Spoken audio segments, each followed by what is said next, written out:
This one? Never mind, it's pretty fucking cool.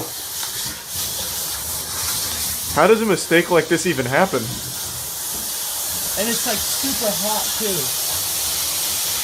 This guy's gonna pull his fucking face out of there and he's gonna look like Red Skull from the Avengers. Come on! We can fucking do this!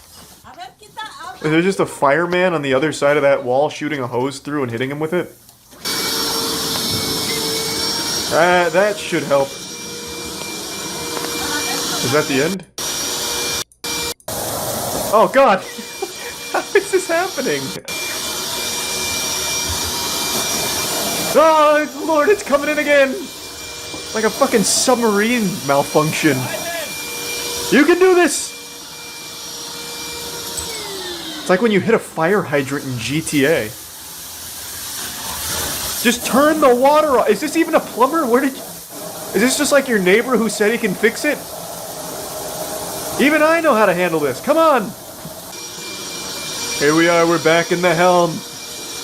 Grandma's got the old wet vac out. That ought to fix it. Alright, it looks like we finally got her under control, I think. But you can never be... It's steaming. The water is so hot, it is fucking steaming. That guy is not getting out without third-degree burns. And even worse, it's being filmed. So he's getting burned and losing his job soon. Fucking rough.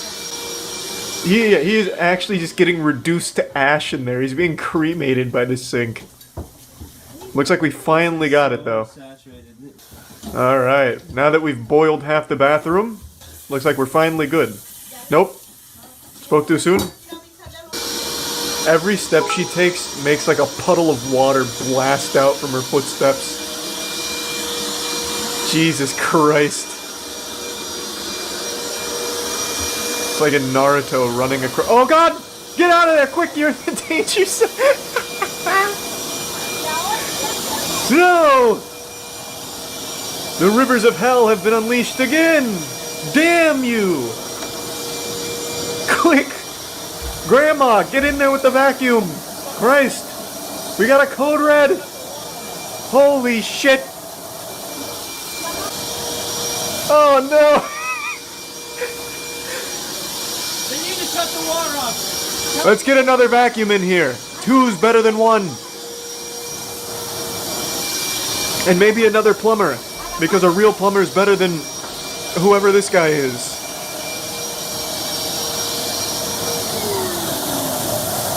Jesus fucking Christ.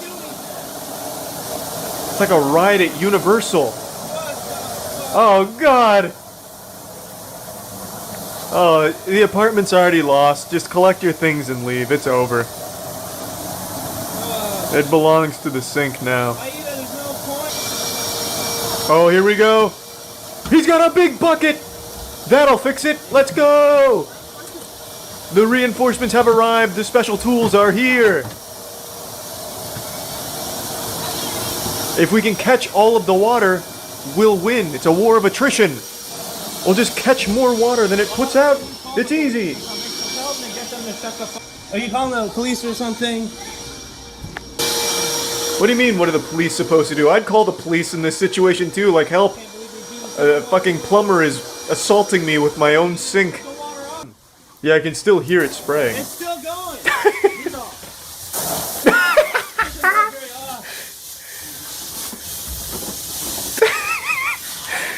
This guy's gonna fucking drown. He's gonna literally dry drown pretty soon. Oh my fucking god. It's not even connected to the water supply of the apartment building. This is coming straight from the ocean floor. That guy is getting cooked. By the time he finally leaves the bathroom, he's actually just gonna look like Larry the Lobster from SpongeBob. Oh, Jesus Christ. How is that even happening?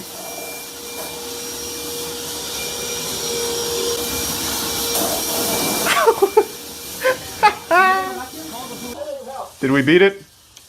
Is the boss battle over? Man.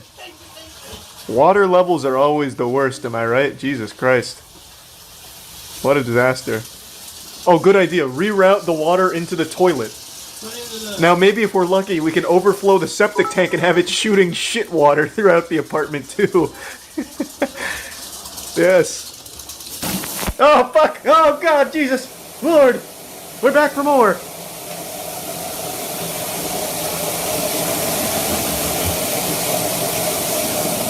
This whole fucking bedroom's fucking ruined. Yeah, I'd say so. It is definitely ruined. You pissed off Aquaman, and he's not taking it easy here today. Fucking shit. Oh, it's the calm before the storm. I have a feeling it's coming back. Fucking stairs. When you turn it on and to turn it off, they charge $150. Fucking, what the hell is this shit? This is worth fucking thousands! Yeah, that was a really dumb argument. I'm not turning the water off because it's $100. Meanwhile, the whole apartment is ruined.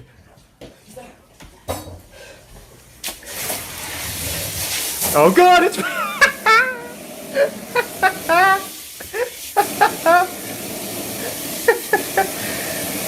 It's even more aggressive now. You pissed it off in phase 6 of the fight. Jesus Christ. Entire room. That man is getting pressure washed right in his goddamn mouth. I at least respect that he hasn't just given up. If it was me, I would have just left. I would have just walked out and been like, I fucking retire, I'm done, good luck. I would have just fucking busted the sink and leave. Oh man, that is a disaster in there. Looks like we finally... I think we've finally beaten it.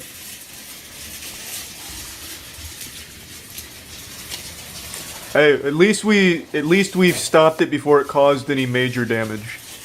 We got ahead of this one. It could have been a lot worse. Good work, team. Fuck yeah. Textbook.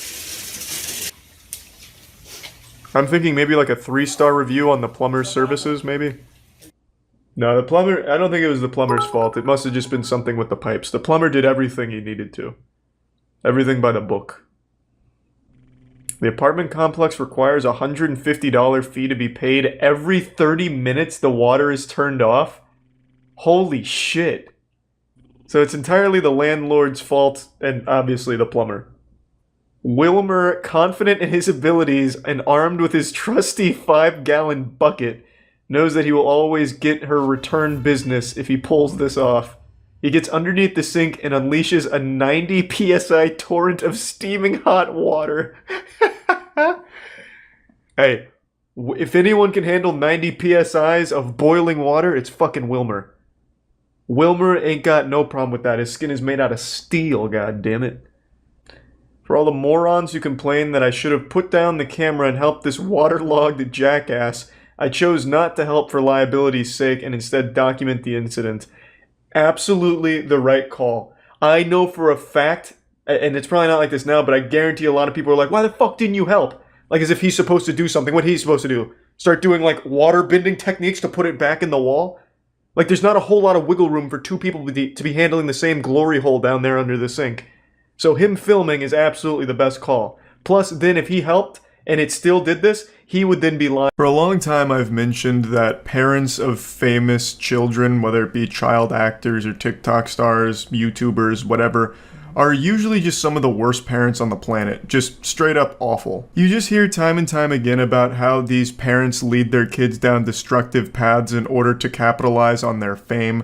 A great example of this is recently from Jeanette McCurdy, who played Sam in iCarly. She released a memoir called I'm Glad My Mom Died, and in it she documents a history of abuse from her mother. As well as Nickelodeon, she talks about some awful shit Nickelodeon did to her, and her mom's response to it was things like, that's just the price of showbiz. You know, you gotta shake it off. This is what it means to be famous. All the girls would love to be in the position you're in. Don't be so ungrateful. Just horrible things. The mom was well aware of everything that Nickelodeon was doing to her daughter and didn't care. In fact, even piled it on by calling her names and doing other horrible shit.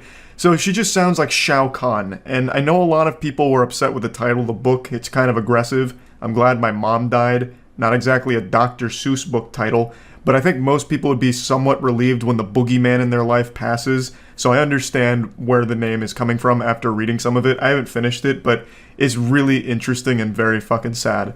And the reason I'm bringing this up is because it ties into a topic that I want to talk about today that I just learned about. I'm sure all of you have heard of the name Addison Rae by now. She's one of the biggest stars on TikTok, and she's gotten so famous that it extends well beyond TikTok, so even if you're not big on the platform like me, you still at least know her name.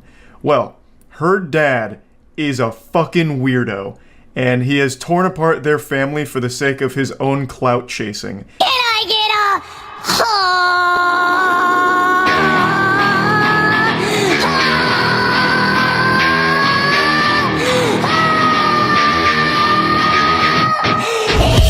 That's someone's father. That's a 46-year-old man posting some fine, distilled, twice folded over, double caked up cringe on Maine. This is Addison Rae's dad. And he, of course, did what every other TikTok parent does. He made his own account. He has like 5.4 million followers. And he threw away his entire family in order to try and make money off of his daughter's name and become famous himself. But not only that, he used his pseudo-celebrity status of being the parent of a famous person to allegedly flirt with 19 and 20-year-olds. He even was having a 5-month affair here with a girl that's less than half his age. He allegedly cheated on his wife multiple times, and they eventually got a divorce. He also has 2 other sons, which I can't imagine how awful this situation must be for the whole family, but them in particular, since they're still super young and obviously in tune with social media, they're seeing all of the unhinged, wild shit their father's doing, and it has to be soul-crushing. I feel so terrible for the entire family, and it's gotten so bad they've sounded the DEFCON alert system. Almost every TikTok influencer in the space has told at least one story about Monty Lopez being creepy to them. They need like a restraining order or something where Monty Lopez can't be within 5 miles of a TikTok influencer, because he sniffs this shit out like a goddamn animal. He's got like a spidey sense for it. He just gets this tingle and shows up to every TikTok party imaginable by himself. He doesn't go with Addison Rae or anything. He goes solo, which already is a giant red flag. There's nothing wrong with TikTok stars' parents being involved in their life or even in their videos. Like, Addison Rae made a ton of videos with her mom and dad and brothers, and that's totally fine, wholesome, whatever. But it gets to a point where it's uncomfortable when the dad is just going to all these parties by himself without the actual star of the family there, because now he's got it in his disillusioned, brainwashed mind that he's the star. So he goes there and allegedly hits on the 19 and 20-year-old influencers there, and everyone's uncomfortable. There's a ton of videos of him at these parties, like one where he's handing out roses to some of the girls there. There's a lot of footage that makes it just seem like Bigfoot sightings. They'll like circle in a red circle, like Monty Lopez in the background, like being weird with a TikToker. It's so weird. It's like found footage, you know, but it's not blurry. It's fucking caught in 4K being creepy. He also starts beef with these young women. Like, he started shitting on Tana Mongeau. I'm not going to bring up any of these clips because the clips themselves aren't very entertaining or interesting. It's the story itself that's interesting and sad. So he posted a TikTok saying, "Do you think Tana Mongeau's fucked more than 300 dudes or less than 300 dudes?" To which Tana responds by showing a ton of receipts about him trying to, like, hook up with her or, like, trying to connect with her, as well as telling stories about how unbelievably weird he is to all the other TikTok stars. There's also a video of him FaceTiming a 19-year-old, like, really late at night in the car. It's just very yucky stuff. And this is just another perfect example of how awful a lot of parents are for child stars. Because I think a lot of them, like Monty Lopez, treat their children as props for their own success.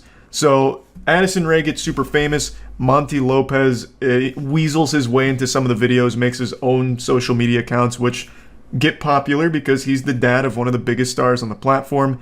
And now it's gone to his head. He wiped his ass with his whole family, divorced his wife, and now just tries to fuck young women and try and become a wealthy TikTok star himself. Just another tragic story of a child star whose dad is absolute vile filth. There's nothing that Addison Rae's mother's done that I've found that's distasteful or bad or anything like that. I want to make it clear. It's not her whole family, it's just her dad. But the topic itself that I'm focusing on is just how awful a lot of these parents can be. In this case, the parent is Monty. From everything I've seen, Addison Rae's mom hasn't done anything wrong or anything. She seems very wholesome. And in fact, the reason why Monty Lopez wants to fight Young Gravy is because Young Gravy has been very public about wanting to be with Addison Rae's mom, Sherry. And Sherry's even teased back about them going on like dates and shit. So Young Gravy might fuck Addison Rae's mom, and it makes Monty Lopez uncomfortable. I don't know the whole lore behind all that, but Monty Lopez sucks. Just another sad case of a shitty parent using their kids to further their own agenda no matter what the cost. Also, big shout out to Monty. I'd like to add one more thing to this. This fucking parasite claims videos that show clips of him embarrassing himself. His whole TikTok page is just his worst moments as a human being displayed. This guy has no self-awareness. Every single video he posts on there is a video that any sane person would want deleted and scrubbed from the internet forever. Yet he proudly posts. And I can't show any of them because he claims the videos where people are insulting him for it. So this absolute insufferable douchebag anus still has the audacity to try and somehow fight for his public reputation despite doing everything possible to sink to the lowest depths of hell to be the giant scumbag. He blows my mind. He's all about like the grind and money, so he takes the absolute most revolting approaches to it by copyright claiming videos that use some of his clips to try and take the ad revenue from it or whatever. It's so wild to me. I was reading a bit about it, and just when I thought he couldn't get any worse, I learned that he was copyright claiming shit. A YouTuber named Dumpy even mentioned that he had to pitch up some of the videos because Monty kept claiming it. It's fucking silly. This guy is just an absolute massive clown, and I feel so sorry for his entire family. I can't imagine he was a great father growing up, and he's only getting worse. Of course, I'm making a giant assumption. Maybe he was a fine father figure who got corrupted once his family or once his daughter got famous. I couldn't tell you, but this guy sucks. He's weird, creepy. People are more gullible now than they ever have been in the history of this species. That is just a fact. People are throwing away any level of thinking and rationality just to believe in the most outlandish garbage imaginable and just falling victim to every scam you could ever possibly drum up. 3 days ago, the stupid man's genius, Terrence Howard, went on Joe Rogan's podcast, and Joe Rogan only piped up for 13 minutes out of this 3-hour Arkham Asylum debriefing. That's 13 minutes worth of speaking from Rogan here. The rest was Terrence Howard brainwashing idiots into thinking that he's some kind of enlightened genius. For almost a decade now, Terrence Howard has gone on this international mission to convince the world that teriology is the future. That's what he calls his logic language. Teriology. Let that just marinate in your noodles up here for a second. You're believing in a guy who's fucking preaching about teriology. So, there already exists so many people that have broken down everything Terrence Howard is wrong about in the teriology logic language system. I'm just going to focus on his biggest one. 1 times 1 equals 2. That is something that he has built his entire fucking identity around when it comes to his math. And for the first 9 years of this one-man traveling circus, everyone laughed at him because it's so outrageous. If we followed teriology, cars, phones, planes, medicine, literally everything that is keeping you alive right now would not exist because his logic language is fundamentally wrong. It's not up for interpretation. He is provably wrong in every possible measurement. And I want to dive into this deeply because so many people are thinking that he is correct. They are throating his cock and balls, literally slobbering all over his meat because he went on Rogan and used words they didn't understand. So since they didn't understand the words, they took it as a sign that this guy's the fucking chosen one when it comes to math. I'm not even mad at Terrence Howard. I want to make that clear. I'm mad that a lot of people think Terrence Howard is right. I'm more mad at the gullibility of people to just take this at face value without doing any level of thinking for themselves. It's so easy now for people to just throw away their own thoughts and just let people tell them what they should believe in. They're like, yep, that sounds right. I want to believe in that, so I will. It's so fucking frustrating, because that sets us so far back. Now, before I even dive deep into this rabbit hole, I want to tackle his biggest one that he has always put on the boxing gloves and fought for the honor of, which is 1 times 1 equaling 2. He even made his own YouTube video here explaining how 1 times 1 equals 2, and admittedly, if you set aside everything that he's wrong about, he's still fucking wrong. He doesn't even come close to accidentally tickling something correct. He is fishing around in the dark looking for a urinal to piss on, but he keeps pissing on the floor because he can't find it. He doesn't decide to just turn the lights on. He wants to live in this absolute, void of logic.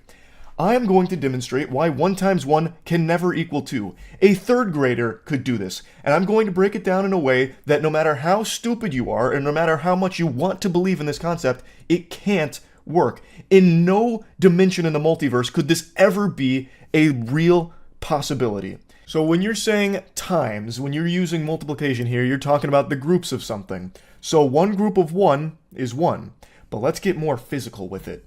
And I'm going to do it using a physical object here. We're going to get real, kinetic with it. And I'm going to use the GamerSupps Moist Waifu Cup. So this is me on the cup, big titty anime girl. It's available at gamersupps.gg. I'll put a link to it in the description. It's available for the next 2 weeks. This just seemed like a natural segue into mentioning that while I demonstrate this. Now let's put this concept into practice in a real-world scenario. You catch me at the grocery store, you say, "Pardon me, Charles, looking extraordinarily breedable as ever today. I have this box of moist GamerSupps waifu cups. Come take a peek." And I march on over and I say, "By Jove, look at that. There is a single moist waifu shaker cup in that box. There is one box with one moist GamerSupps cup in it. One box with one cup. I pick that up. I would have one shaker cup. 1 times 1 equals 1. That's just how it works. There's not any scenario where all of a sudden this waifu shaker cup is going to start budding like it's fucking SpongeBob and I'll end up with 2 somehow. That's not how it works. I have one box that has one cup in it. You come up to me again, this time it's at a Sam Ash music store, I'm fucking blowing away at a trumpet. You say, "Charles, check out these moist GamerSupps waifu shaker cups I have in these boxes." I say, "Oh, how many cups are per box?" You say, "There's 2 waifu shaker cups in these boxes," and I have 2 boxes. 2 boxes of 2 waifu shaker cups, that's 4 total waifu shaker cups. 2 times 2.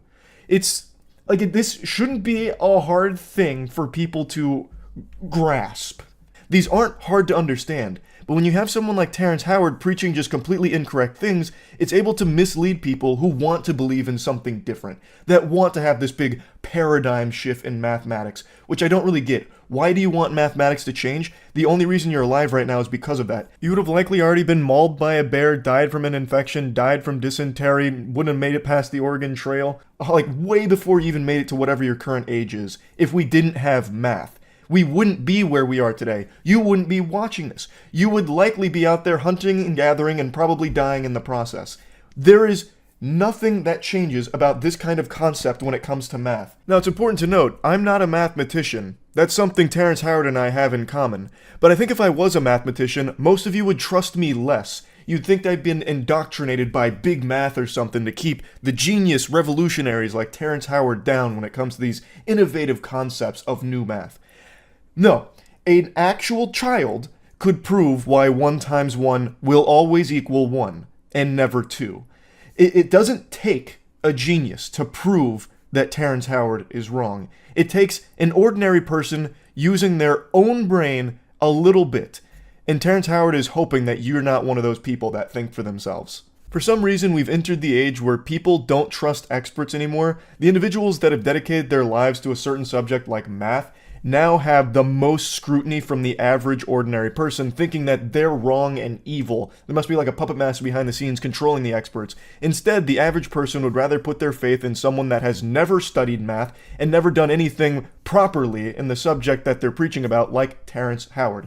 He has dedicated his life to being wrong. Meanwhile, the experts that just get fucking torched by people that don't understand math have an entire history of inventions to show for it that these people are literally using to criticize them.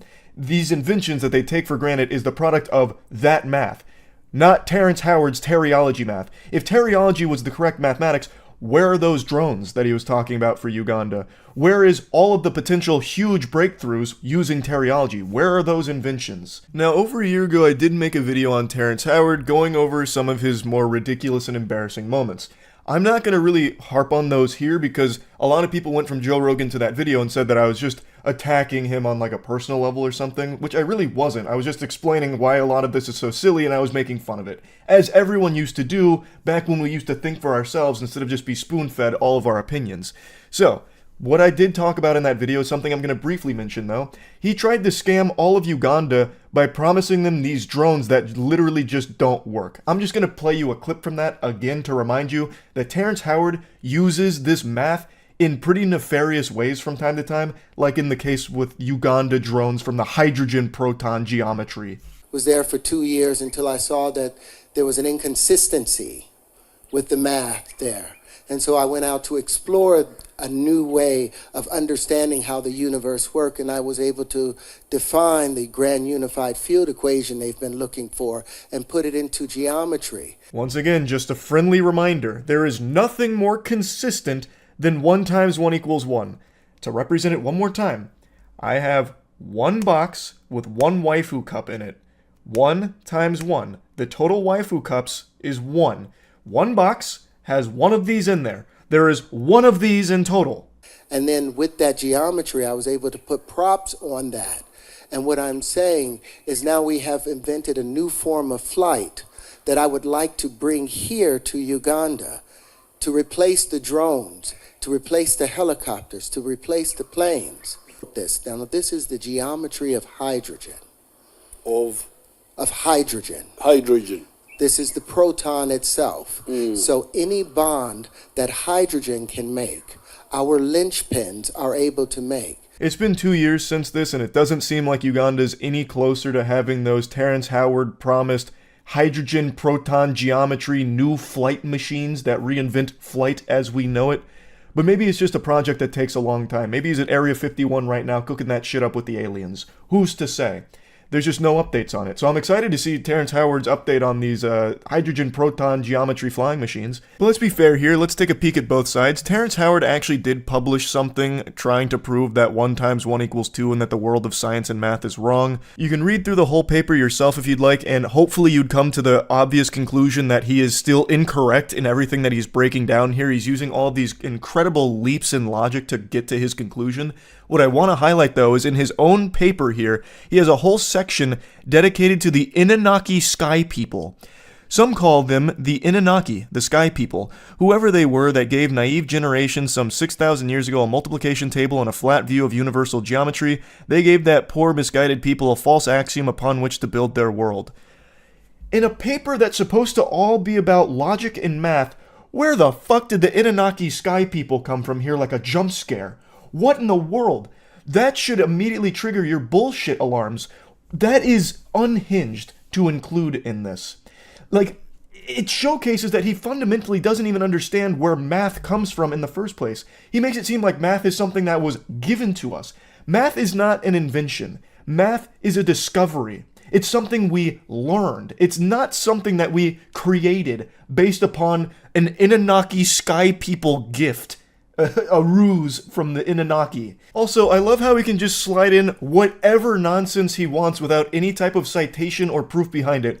Oh yeah, this is all based upon what the Anunnaki gave us 6,000 years ago. Well, trust me, I know. I was there, actually. I saw it. Terrence Howard, I'm immortal. I saw it. I was actually there during the trade of the Anunnaki geometry and the naive generation 6,000 years ago. That's how. That's my proof. That's my evidence. Like, people just take what he says and just run with it. Like, oh, that's great. And like, they ignore it. Like, on Joe Rogan, he had a whole section dedicated to how he can remember his birth. I was inside my mother's womb. And I was about maybe 6 months inside the womb.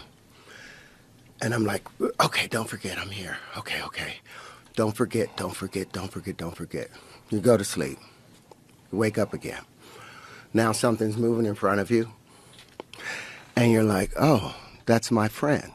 But I had a different name for it. I didn't know it was my hand. But I knew I had a title for it. Go back to sleep, all of those things. Then ultimately you get ready to come out. I remember all of that. You remember coming out? Remember being compressed. That is legitimately not possible. There were some doctors that weighed in on this because a lot of people were like, this is incredible. He truly is like this super genius. He even remembers being in his mom's womb. You can't. You actually can't. You don't even start storing memories in your brain at those stages because it is still developing. So they're not fully developed. Thus, those parts that are responsible for memory storage and memory retrieval aren't there yet. You can't. And you certainly wouldn't be able to recall them. Now, a couple doctors did say that in very rare cases, you can recall some feelings, which is why if you had like a traumatic birth, that could play a role in your life later on. Like, you do form memories as a baby, but due to infantile amnesia, you can't recall them. So the memories you're forming are things like your mother's face, shit like that. As a baby, you do form those memories. You can recall your mom's face, but as you grow up, you are never going to remember those moments. You can't.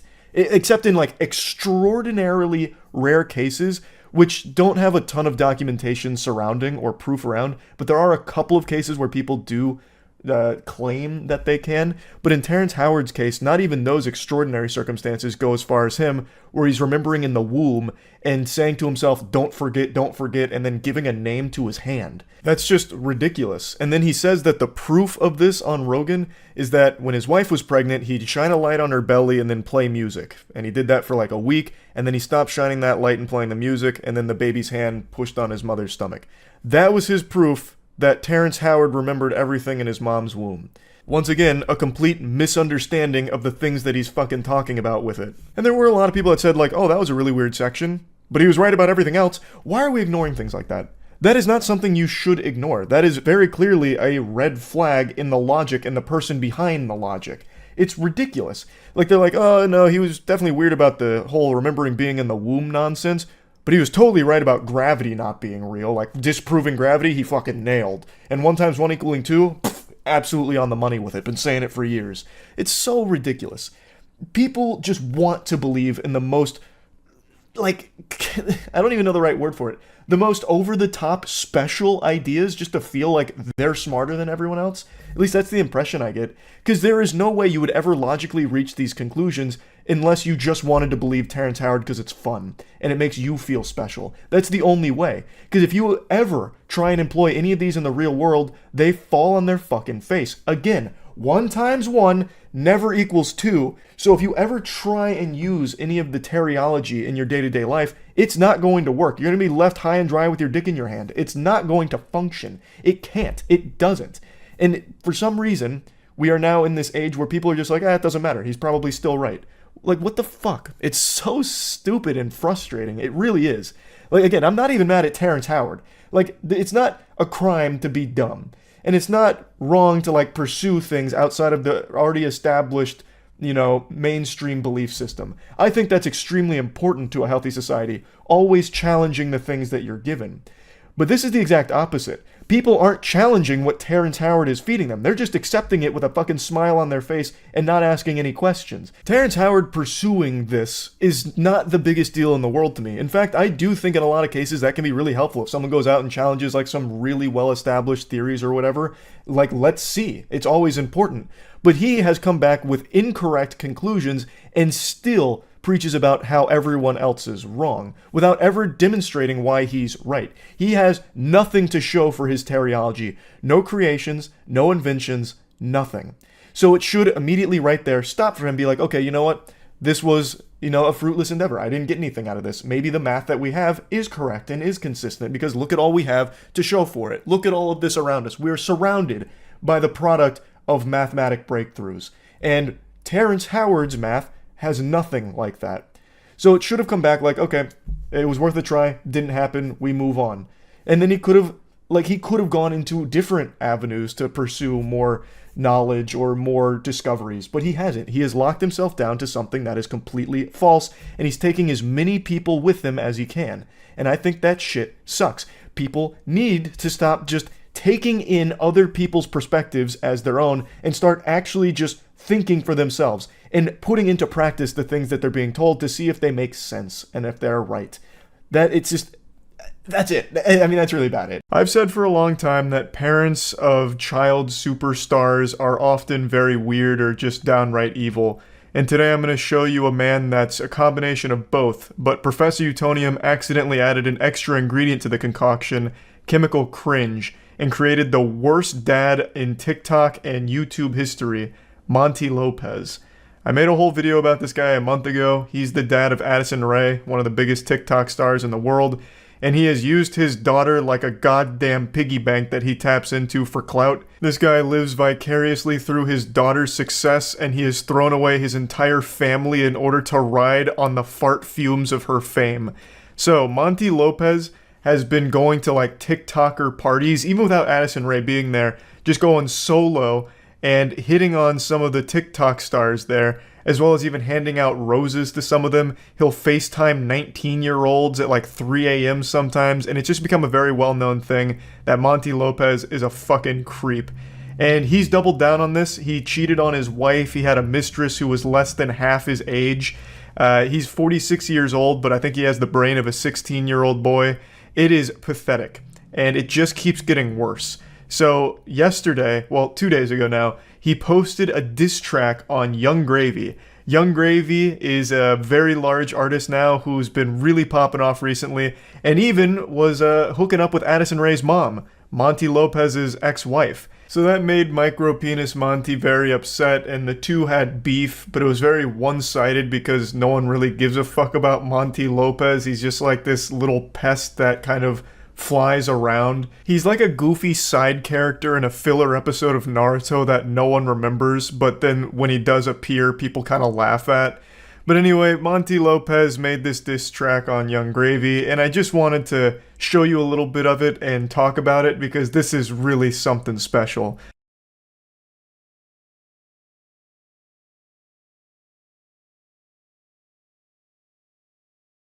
I bet you've never seen Windows Movie Maker intros that beautiful. This guy unironically just started his music video with the Star Wars opening text crawl. That's wild. A classic. And I would argue Monty Lopez's music video here is on par with the latest 3 Disney Star Wars movies, to be honest. Like, they're pretty close in quality. I love this, though, because it immediately sets the tone for the rest of the video. It's setting you up for an absolute fucking masterpiece.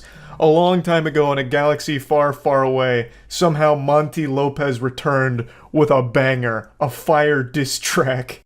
Give me some beat. Hey, look, Gravy. This is for you, bro. Fuck you and fuck them hoes. I'm a villain in the villa. I stole your bitches. That new gen fame, I could help you make a living. This just screams midlife crisis and insecurity. I also think it's a giant self-report on loneliness here. I always find it to just be a huge tell that you get no pussy when, for your diss track, you hire women to be around you and pretend like they're somewhat having fun near you. For a normal music video, I get it, but for a diss track directed at someone, it just shows you're trying way too hard to be something that you're not. Like, this just isn't the flex you think it is here, Monty. This just makes me feel like you have been absolutely destroyed since the divorce with your wife, which you caused, by the way. And now you're just really trying every way of presenting yourself as not being lonely, which I do get the impression you are, especially since most of the 19-year-olds that you were talking to don't talk to you anymore. But anyway, I want to give a little special shout out to all of the dancers in this video here. It can't be easy to do this. To make it through the filming of this without puking has to be an incredibly difficult task, because they have to listen to this song on repeat 100 times. That's enough to drive even the most sane individual to complete lunacy. And they had to be around Monty Lopez for however many hours it took to film this pile of shit, and that just sounds downright dangerous. In the studio with your girl, she a fan. You just stuck at home with your dick in your hands. Just a heads up, that Windows notification you heard during the song was my computer. It wasn't in the song. It happened when I was recording it, and I just did not feel like subjecting myself to this fucking torture twice, so I didn't re-record it. But anyway, I want to focus on this line here. In the studio with your girl, she's a fan, while you're stuck at home with your dick in your hand. Monty, what is she a fan of? You don't do anything. Legitimately, the only thing you've ever done is give birth to a TikTok superstar, and her fame you had no role in whatsoever. Monty, you don't do anything. There's nothing to be a fan of. unless he just happens to be into 46-year-old washed-up losers. The delusion here is just crazy. I feel like this song was ghost-written for him. I don't think Monty even has the ability to have produced lines even this amateurish. And I feel like the ghostwriter didn't know who it was for because this line just doesn't work. There is no such thing as a Monty Lopez fan. You genuinely, and I'm not even just trying to be mean, you don't do anything. All of your TikToks are you just like standing there. Like you don't even dance half the time. You actually do nothing. You exist. Step into the ring and put your head on a swivel. I make you girls' ass go jiggle, jiggle. Jiggle, jiggle, jiggle. Yeah, I like jiggle, jiggle, jiggle. I done made your girls' ass go jiggle, jiggle. Jiggle, jiggle, jiggle. Welcome to basically the rest of the song. He just keeps saying jiggle, jiggle over and over again. So maybe this truly was written by Monty Lopez and his brain finally stopped functioning there towards the end and just started like record skipping on jiggle. So he just kept writing it down and then just that's where it ended for the next fucking 45 seconds. It's basically just him saying jiggle, jiggle over and over and over again as the models he paid just shake their ass near him and he spanks them. And I bet that wasn't even in their contract. That was probably Monty Lopez method acting, you know, just improvising. There was probably like a no touching clause which he violated and needed to pay them like quadruple to make up for after the filming. But yeah, I just wanted to share this because it's yet another really sad endeavor from Monty. I feel so fucking bad for his family having to see shit like this from their dad, or Sherry having to see this from her ex-husband. Like, goddamn, that is gotta be miserable. Well, in the original Iron Man, he was set up to be War Machine.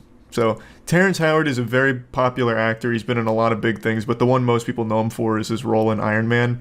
He got replaced by Don Cheadle because Terrence said he was really unhappy that he wasn't making as much money as Robert Downey Jr. And there's so much to go in here. This is an onion with many layers. Terrence Howard also believes that he has discovered and created his own logic language, which he calls teriology. He has spent the better part of, I think, about 7 or 8 years, trying to mathematically prove that 1 times 1 equals 2, and that 0 doesn't exist. Didn't he say people watched Iron Man because of him? Yeah, he credits Iron Man's success to his role. Yeah, this is the 1 times 1 equals 2 guy. But I always knew about that shit, but I didn't know that wasn't the end of it. So I was reading some of the comments here and getting as much information. I'm going to show you the scam that he's trying to run right now in a minute. But I was reading so much about him and like going through this rabbit hole. And this is from one of his books, apparently. I haven't read the whole book, but I'm assuming it's an excerpt because it has to go with his idea that 0 isn't real. So, where is it? Here.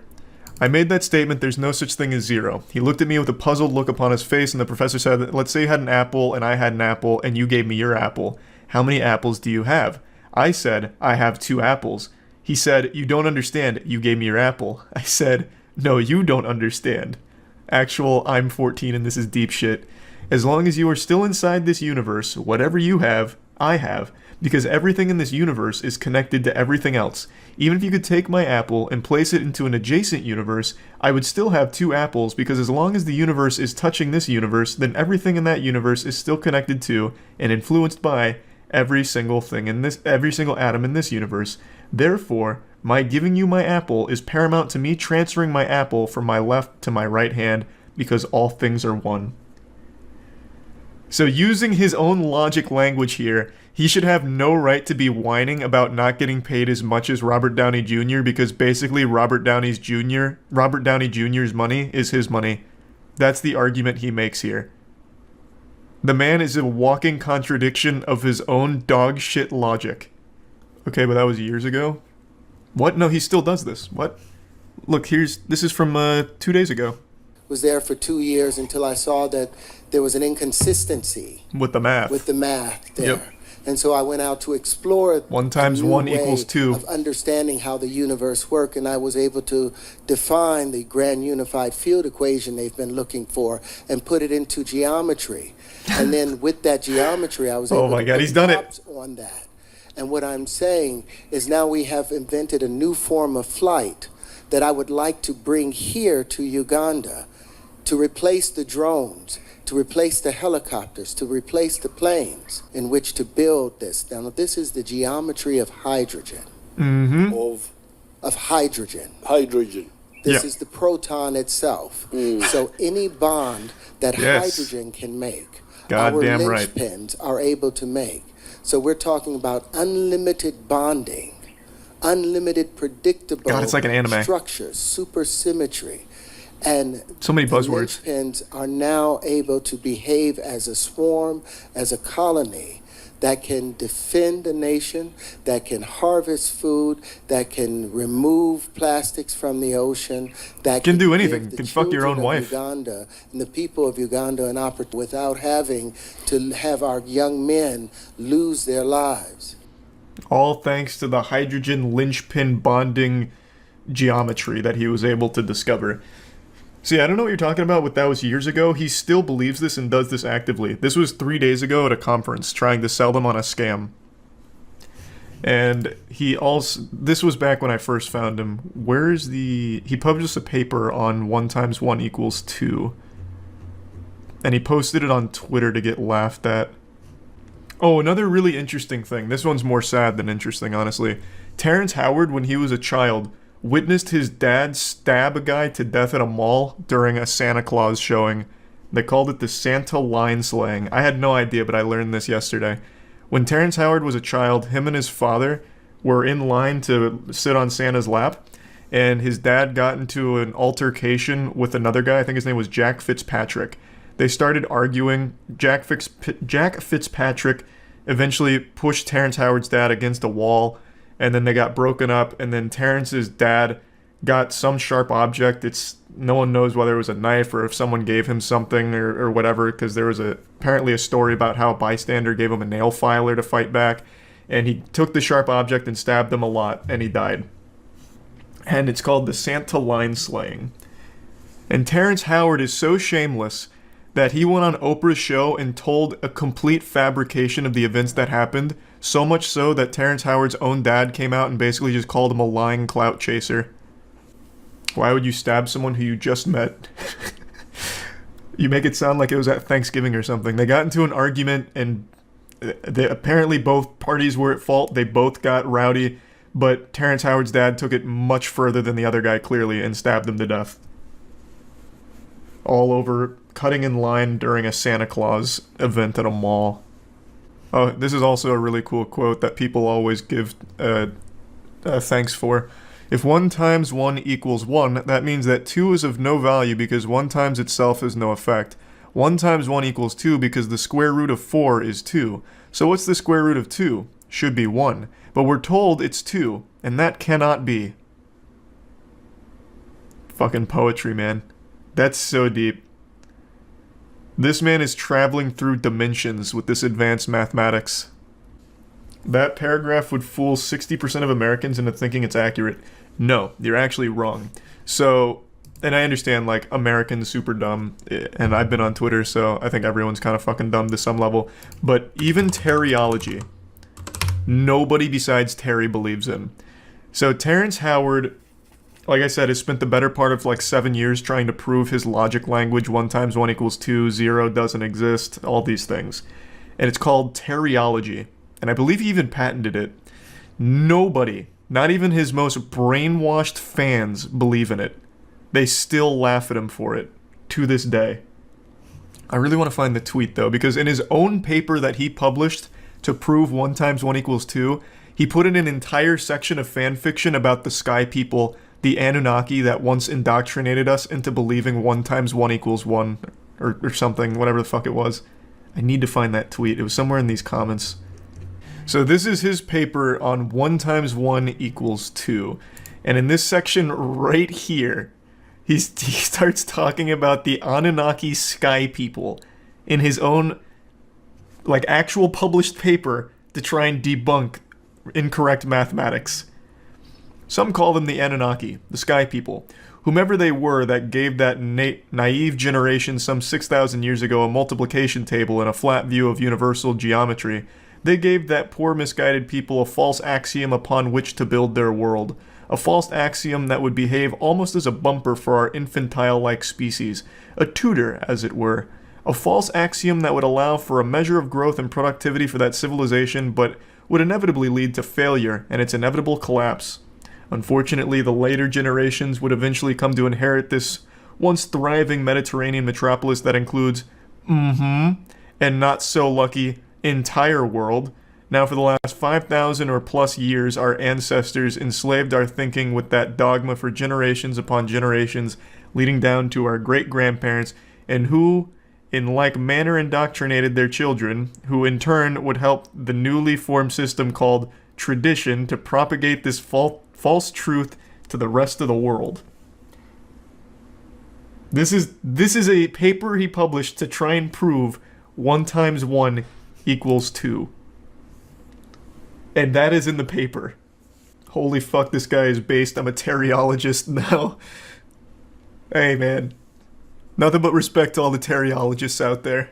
He says that zero doesn't exist. I know. I was just talking about that. He believes that zero can't exist because all of our universes touch each other, so everything is one. Which, again, this ties into the idea. If Terrence really believes that, why not just give away all of his money? Because it'd still be his money. He'd still have his money by his own logic. Just give it to everyone who commented on this Twitter post. Give it to the teriologists. 100% this is because of a bad acid trip. It's super possible, but I actually think it's probably rooted in something much sadder. Like I mentioned, he watched his dad murder a man in line for Santa Claus. Like, that's a traumatizing thing. I think from the get-go, this guy was just kind of fucked. Hashtag proof? Was that to me? It's a very well documented thing. Here, it's called the Santa line slang. Happened in 1971, I think. Yeah, 1971. Jack Fitzpatrick, and I believe his dad's name is Tyrone Howard? Yeah, Tyrone Howard. That's a cool origin story. Yeah, I don't know about cool, necessarily. But it actually does sound like an origin story out of a comic book. And then he just recently made that statement in Uganda, which actually does sound like a supervillain giving away his plan about how he solved the universal, whatever, grand levitation equation or some shit, and how he's using hydrogen bonds for unlimited power, and it'll be a drone, it'll be a plane, it'll clean plastics from the ocean. Oh yeah, the hydrogen proton. Right. I like his math. I'm pretty sure this doubles my money. Well, it's not your money to begin with, it's Terrence's money. It's all of our money. Read the book on stream and convert the chat to teriology. Well, the book isn't like... As I understand it, the book is shit like this, where he starts talking about the Anunnaki sky people, and then just throwing formulas all over the place, but getting all of the formulas wrong. Like, endlessly wrong. So it's not exactly like a book to be read. It's more of like a look into lunacy. Like, written out. Maybe Terry was right. Can you imagine? Imagine 50 years from now, it turns out all of our math was wrong, and they look at Terrence Howard as like a prophet. They look at him as like a genius that wasn't appreciated during his time for his work on 1 × 1 = 2 and 0 not being real. Just fucking imagine that universe. In 500 years, we'll have a Terrence statue outside the MIT building. Well, by then, we'll already have mastered the, the hydrogen proton technology. So we will have flying buildings by then. We won't even use statues. It'll be like hydrogen molds. I actually remember he went on... Was it Good Morning Today? Or it might have been The View. I think it was The View, to talk about teriology. Go ahead. Okay. Now, a couple years ago, I did an article for the Rolling Stones, and they said I was crazy because I was telling them that the square root of 2 was a rational number.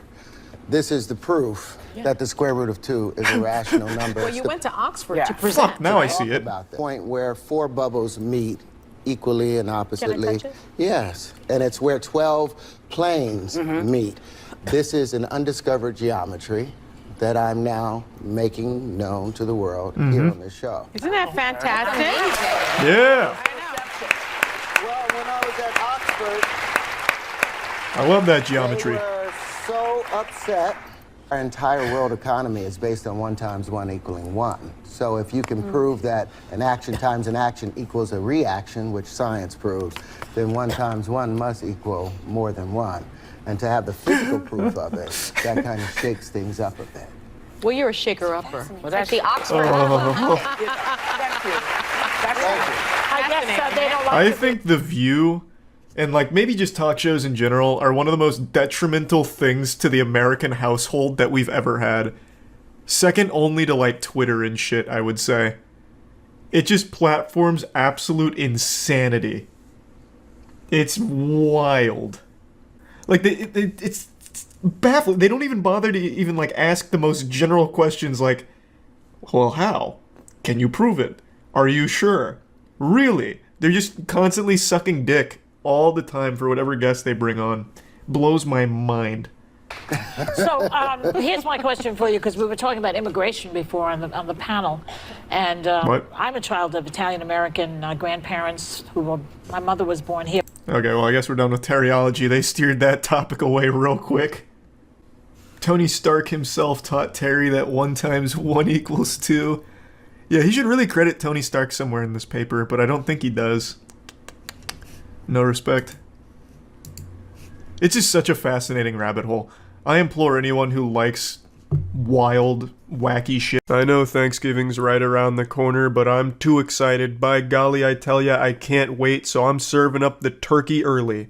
So I hope you've brought your appetite, because here comes the choo-choo train open wide. I'm feeding you something very wacky today. This week, 2 Arizona school teachers lost their jobs after some of their OnlyFans content they were producing leaked. And it wasn't so much the existence of the OnlyFans itself, it was more so the fact that some of that content was filmed in the classroom that the woman teaches at. Her name is Samantha, and she was an 8th grade science teacher by day, but by night, she was a penis professor. And she filmed videos with her husband where he would just fuck her in the classroom that she teaches at, just reducing a holy dojo of education to a simple cum dumpster.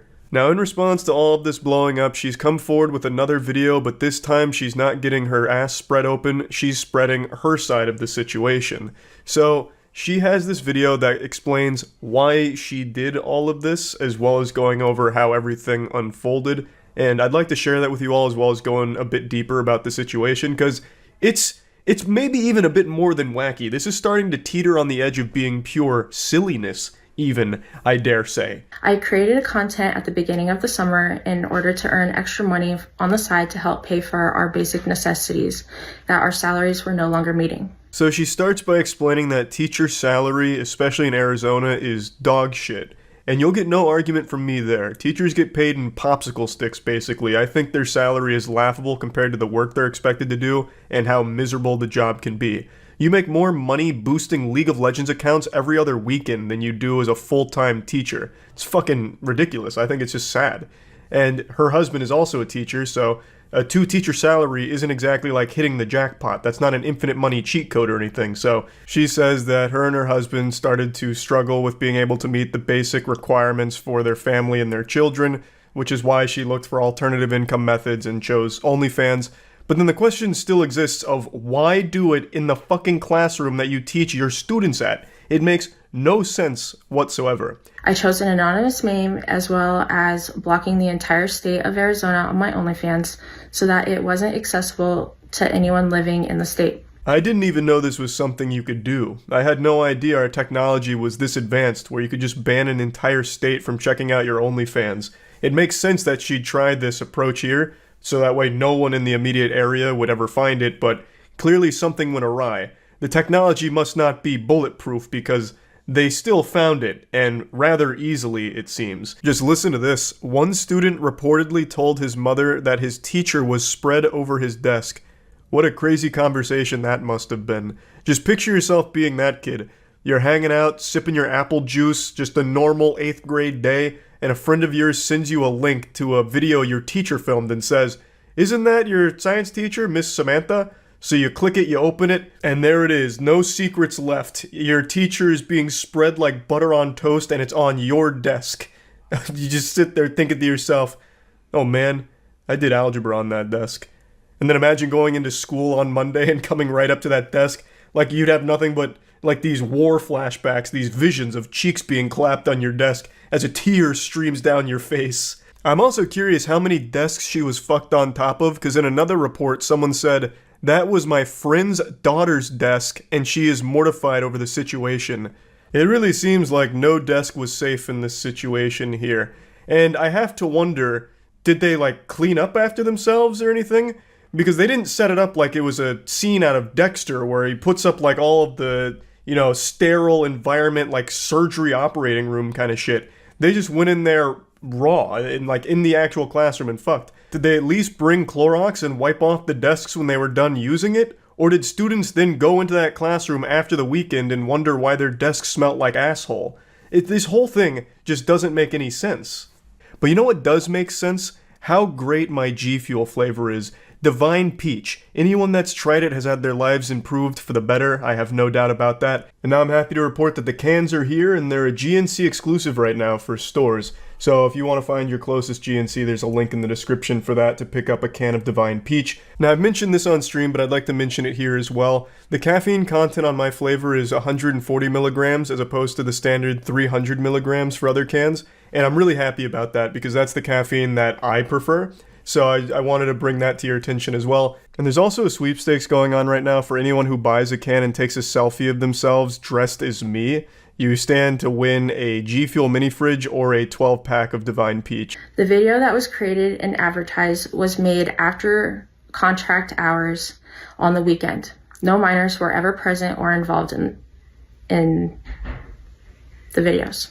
I don't think anyone was ever trying to make the accusation that minors were present or somehow involved in the content, because that would be a whole different ballgame. This would be an entirely different conversation. That would be a massive, massive, massive crime. Now, what people are saying is even though minors weren't present, the fact that you're using their space for adult content is a problem. Obviously. So although there's no kids there, like Junior's not knocking on the door to the classroom, "Miss Samantha, I've got my extra credit homework." "Oh, jeepers!" Like, even though there's no kids actually there, the fact that you're fucking in their playground is an issue. You can't just go to a kid's space and film this kind of content. It's not okay. You can't just like venture on over to Chuck E. Cheese and get your back blown out in the ball pit, film it, and expect nothing to come from it, expect it to be all honky-dory. And again, why did you want to use the kids' space for your porn? Why? It's not like that was your only option. You could have done your OnlyFans anywhere else, like at home. Why did you take it and film fucking porn in the space that you teach children? It is so fucked up and weird. And also, I'm sure all of you have realized this by now, but after school hours and on weekend doesn't necessarily mean there's no kids on the campus. I remember growing up, there were always club activities and shit that would go on weekends. So it was still very possible that there were kids in the nearby vicinity. It doesn't mean that there was no kids ever even close to their situation. It just, luckily, none of the kids ever, like, walked in on this shit. The whole video also isn't helped by the fact that she's clearly reading something she wrote in Microsoft Word and is trying to, like, keep up with it. So she'll take these long pauses to scroll, and you can see sometimes she loses her place in the document. So it also comes across as very insincere since she is blatantly just reading it very monotone from her monitor. So I don't think that helped anything that she was saying here, to be honest. I am already paying the consequence by losing my teaching certificate as well as losing the job that I loved most. I thoroughly enjoyed working with my coworkers, teaching my students science, and it brought joy to me every day. Looking back at the situation, I wholly regret creating the video in the classroom after school hours. But I felt trapped in my financial situation, and I felt this was the only way that my family would be able to survive. Really? This was the only way, the only option? Having your husband give you the Big McThankies from McSpankies in the classroom you are a teacher of. That's the only way your family could survive? How? And why couldn't you just film yourself getting fucked by him at your house? in the safety and comfort of your own house, in private, away from everyone else, and certainly away from the area that kids go to learn. Jesus Christ, if the whole idea was to sell a fantasy to perverts about a school teacher being fucked on the job or whatever, why not just set that up at your house?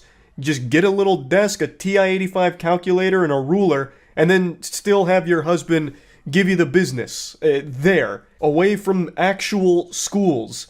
Like, it just seems like a no-brainer. So yeah, overall, a pretty wild and wacky situation. Again, I do understand teachers do not get a fair salary. Their pay is pathetic for what they do, and how important teachers are. They're like probably one of the most important jobs, and yet they make no money from it, basically. So I do understand the financial struggle, but that doesn't excuse what Samantha and her husband did here.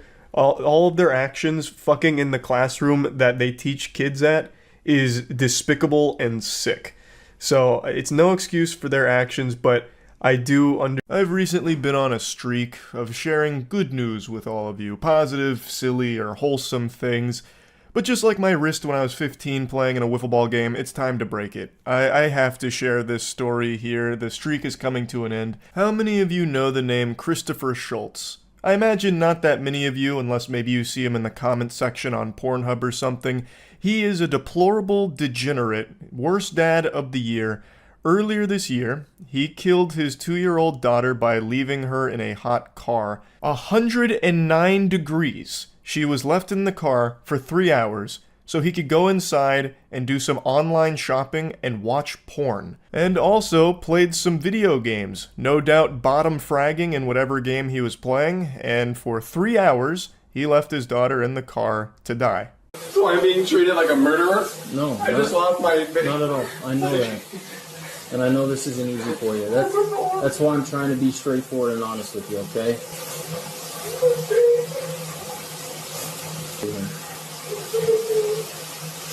Not the most convincing performance with these crocodile tears he tried to squeak out. His eyes couldn't really get moisturized at all there. So probably not the strongest performer in his high school thespian troupe, but he does look like the kind of guy who still talks about the high school glory days of being an offensive lineman in the state championship. This guy has a history of being a fucking mess and putting his kids in danger. My whole family, like my whole family's gonna be ruined. We'll be alright. So we can't let you do that right now. We have to stand by with you. Okay? As soon as you can, we will let you know. You can stay in the room if you want, but I'm gonna talk. I know this isn't easy for you, but the quicker we get this done and finished up, the sooner you can be with your wife. Alright? I'm trying to rinse off so I can go to the hospital to be with my wife. We're not going to shower or anything right now. You need to stand by. He got over the death of his daughter very fast. Now he's focused on practicing good hygiene, probably for the first time in his life, because this dude is a complete fucking rotten slob. He has a history of being a drunk and also driving while intoxicated, allegedly. It's unknown if he was intoxicated during this moment here. There's no conclusive evidence of it, but just giving it the old eyeball test here, it seems like he is. Like, I'm sniffing it, and it smells like this guy's fucking hammered. Like, the way he can barely keep his eyes open, the way that he's kind of, like, unsteady on his feet, he kind of wobbles a little bit like Oswald Cobblepot. He, to me, seems intoxicated. But, of course, I'm not an expert. I didn't come over there and fucking breathalyze him or anything. I'm just telling you what my little peepers are looking at here with the evidence, and that's my impression. He actually looks like a caricature of an alcoholic you'd find in a cartoon. Like he'd be a regular at the Family Guy's Drunken Clam. I don't understand why. Okay, so we just need to stand by with you. I'm standing by. Why can't I take a shower while you stand by? What is... It's not necessary right now. Okay. I'm not going to stand here and watch you shower. There'll be time for that, but it's not right now, okay? Now, this happened earlier this year, and his charges have been upgraded to first-degree murder.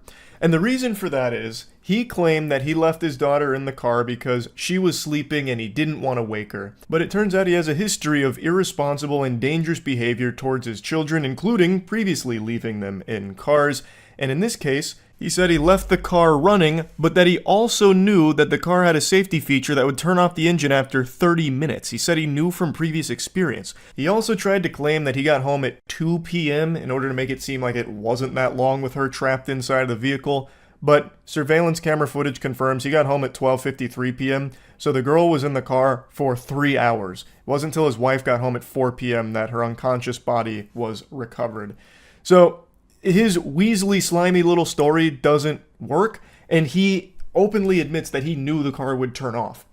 Now, they're trying to claim that he forgot the child's in the car, saying, like, this kind of thing happens, people just forget their kid in the car. And I guess that is true, because for as long as I can remember, probably for as long as cars have existed, there have been hundreds and thousands of reports of kids and pets dying in hot vehicles because the people were too stupid to recognize that you shouldn't do that, that that's a bad thing.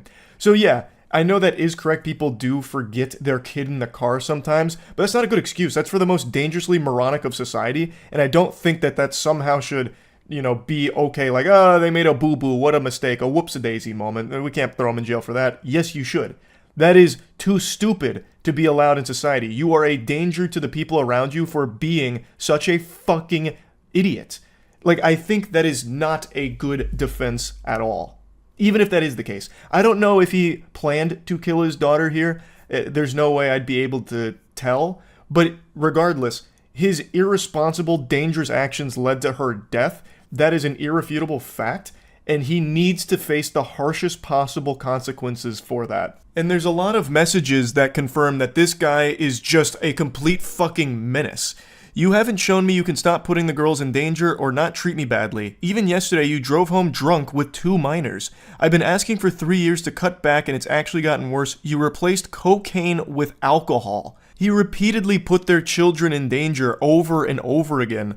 Also, apparently shoplifted beer 2 or 3 cans at a time. So this guy was just fucking boofing beer cans on his way out, just putting them in his prison wallet and shuffling away, I suppose.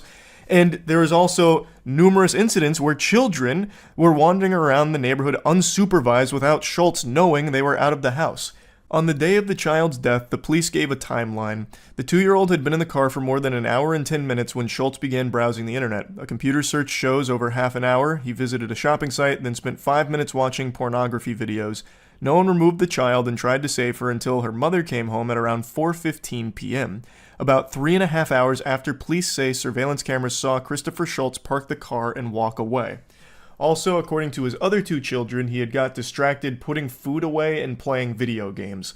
So that's like the whole timeline here. This disgusting Cro-Magnon made the inexplicable decision to leave his daughter in the car because she was sleeping and didn't want to wake her for whatever reason, claimed he left the car running even while knowing that the car would shut off in 30 minutes, goes inside to do a little shopping, probably picking up a few nipple clamps for himself off Amazon, and then watches 5 minutes of porn, so he must have seen one boobie and busted, and then spent the rest of the time putting food away and playing video games.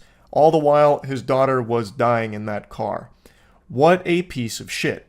And again, this isn't like a freak accident from this guy. He has a history of this kind of dangerous behavior with his children. And here's another text message to confirm it. On the day the child died, the mother on the way to the hospital with daughter texts him and says, "I told you to stop leaving them in the car. How many times have I told you?" He replied, "Babe, I'm sorry." So he has done this a lot.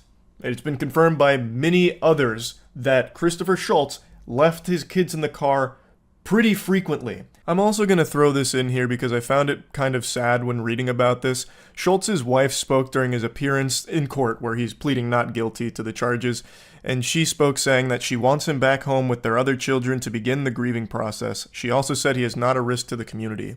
He's a risk to everyone. There is repeated behavior that endangered your children, and it led to the 2-year-old daughter dying. And it was pretty obvious from the body cam footage that there wouldn't be any grieving on the behalf of Christopher Schultz. It doesn't really seem like he cared all that much. How could someone who actually cared about his children constantly drunk drive with them or leave them in hot cars so much that you have told him tons of times to stop doing that? That is not the actions of someone who cares. That is the actions of an evil piece of shit. And it seems like she's going to be sticking by his side, which I just do find sad. I'm not like blaming her or anything, because I understand when you've been with someone for so long, it's very hard to come to terms with something like this happening. But she mentioned how he treats her badly and constantly goes against her advice of keeping the children safe. He did the most irresponsible and dangerous shit with his kids frequently. This is not someone that should ever see the light of day again. Schultz also has a 16-year-old from a previous relationship who spoke out about this, saying that Schultz would leave her alone inside of the car sometimes for hours since she was as young as 7. It makes plenty of sense. Actually, I'm surprised it didn't happen sooner. Once I had to go sit out in the car for 4 to 5 hours and continuously had to restart the car and had only eaten once that day. Like, this is someone who has no regard for human life outside of his own. He, from what I can tell, and this is me just on the outside looking in, it seems like this guy really viewed children as a burden or a nuisance, so any opportunity he had to, like, distance himself from them, he would take. And that would be leaving them in the car so he could go inside and watch porn and play games, without having children around to bother him or something. That's the impression I get from this. There is no other explanation for this reckless behavior and this endangering of his children. She described that period as a nightmare, saying that it changed her as a person and she'll never be the same as she was before she moved into that house, and that it got so bad in 2021 she tried to take her own life because she didn't want to live with her father. Child Protective Services got involved and Schultz lost custody of her. This man has a complete disregard for the well-being of his children. This is not the case of a good man making one mistake. This is the case of a bad man making tons and tons of mistakes until it costs someone their life. I truly don't believe that this is some kind of forgivable accident, that it just slipped his mind his daughter was still in the car after it had turned off. This is someone that should face the maximum possible sentence here. I don't know if they'll actually get first-degree murder charges to stick on him here. I'm not a fucking lawyer, but I'm sure there will be some charges that will stick in this case, and I hope that it carries a huge, huge... Surgery is a very scary thing. You are literally putting your life into someone else's hands. And unfortunately, sometimes those hands aren't focused on the task. They're focused on doing some of this. And maybe even a little of this. And God forbid, Lord help us, sometimes even this. What I'm talking about today is the dancing doctor trend. It's kind of dwindled in popularity after some of the doctors participating in it lost their license because of it, which I think is justice served. And in fact, I think that's not far enough. I think if you are a doctor who is compromising the health of their patient because of this dancing trend that you did, you should probably face a little bit more than just the license being revoked. You literally put their life at risk for some clout. Like, that's not an exaggeration to say.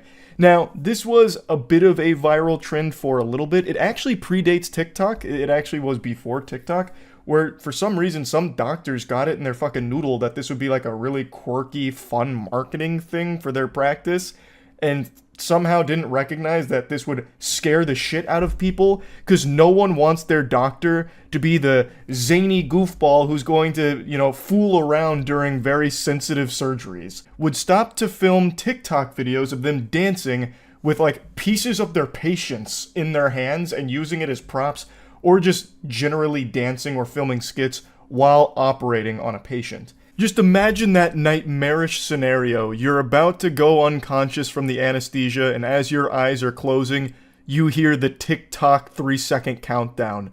And when it hits 0, you just go straight to Valhalla. It's such a terrifying thing to think about because surgery is so sensitive. You don't need me to sit here and tell you how dangerous surgery can be. Obviously, if you've developed object permanence, you can fucking recognize that surgery is something that is not to be taken lightly. It's not small potatoes by any means.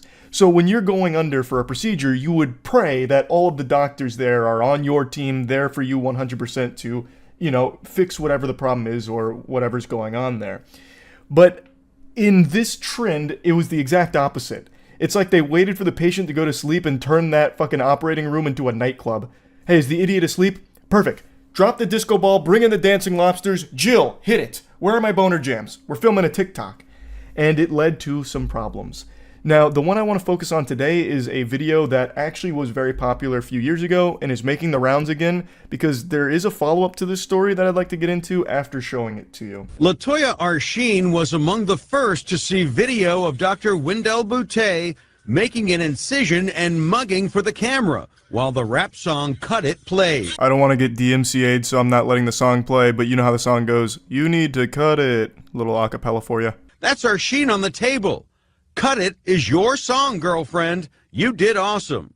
The photo release form is signed only by a member of Boutte's staff, where Arsheen was supposed to sign is blank. I feel disrespected on a lot of levels. The song's playing here again while they're dancing with a portion of her flesh. This is actual Ed Gein type shit. This is diabolical. That's like something a Dark Souls boss would do. Use flesh as some kind of instrument.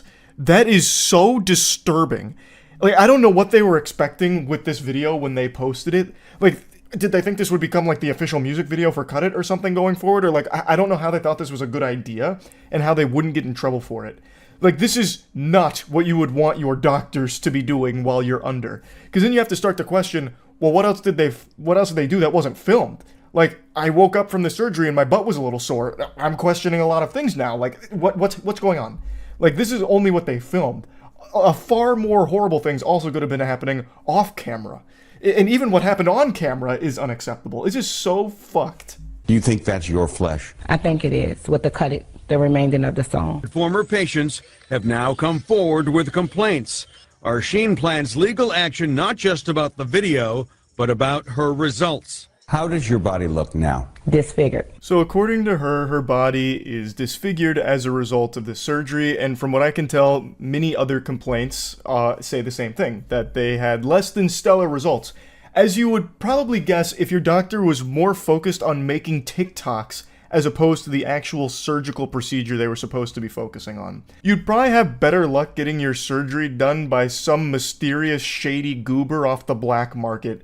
You'd be risking your kidneys, but in a practice like this, you're risking your whole life here, because you might just die on the operating table because they're too busy focusing on hitting like a fat fucking Gangnam Style while you're under on the table. Really dated myself on that one because I couldn't think of any of the new dance trends, but you get what I'm saying. Now, like I mentioned, a lot of these do predate TikTok. This one in particular, this happened in 2017 through 2018. And it was posted to YouTube and Instagram. But this trend did persist all the way into TikTok, and I'm sure some of you have seen more recent headlines about some dancing doctors on TikTok that have also faced some repercussions for that, luckily.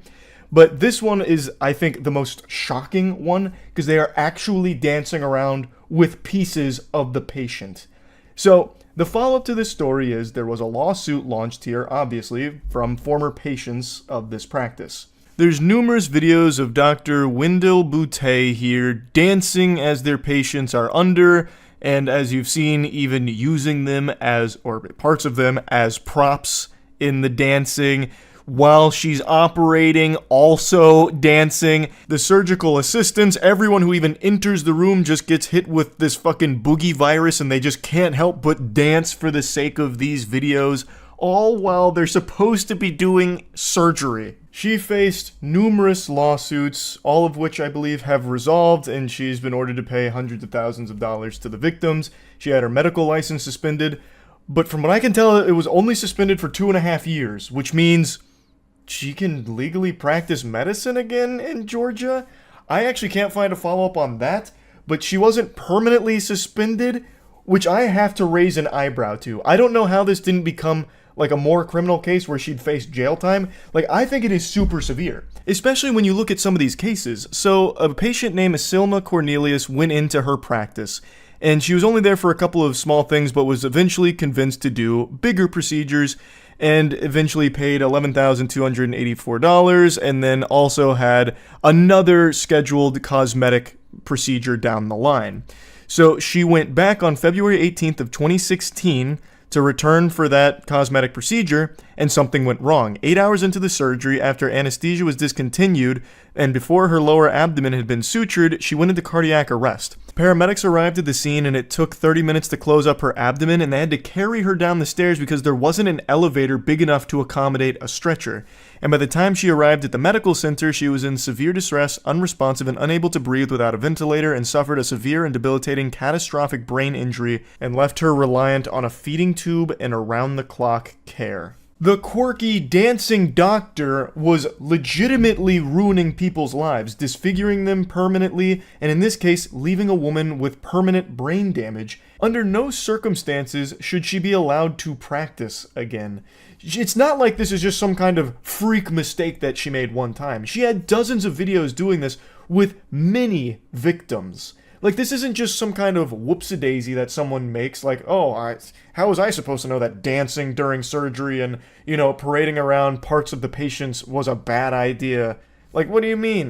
This is new information that nobody knew. Like, I couldn't have avoided this. This was truly inevitable. It's fucking ridiculous. I really think she got off very easy in this case. Yes, she was ordered to pay back hundreds of thousands of dollars to some of the victims, but she was also an extremely successful dermatologist. I don't think that hurt her very much.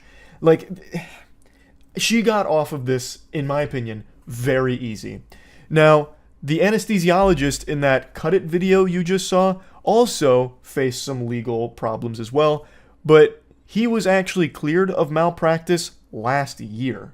In that video I showed you with Cut It playing, Dr. Roland Pinkney was in there dancing as well. He was the anesthesiologist that day, and he was facing some legal issues here, but was ultimately deemed not liable in any way for what the victim had experienced. As a result of this, 100% of the fault was put once again on Wendell, and basically they were arguing that him dancing was not a breach of care. Like, the argument they made ultimately was that it was just him being less than professional, but him being unprofessional doesn't constitute breaching the medical standard of care that he needed to uphold.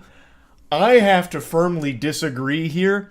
I feel like anyone in that operating room should know that you shouldn't be filming fucking YouTube videos and TikTok dances while you are in the middle of a surgery.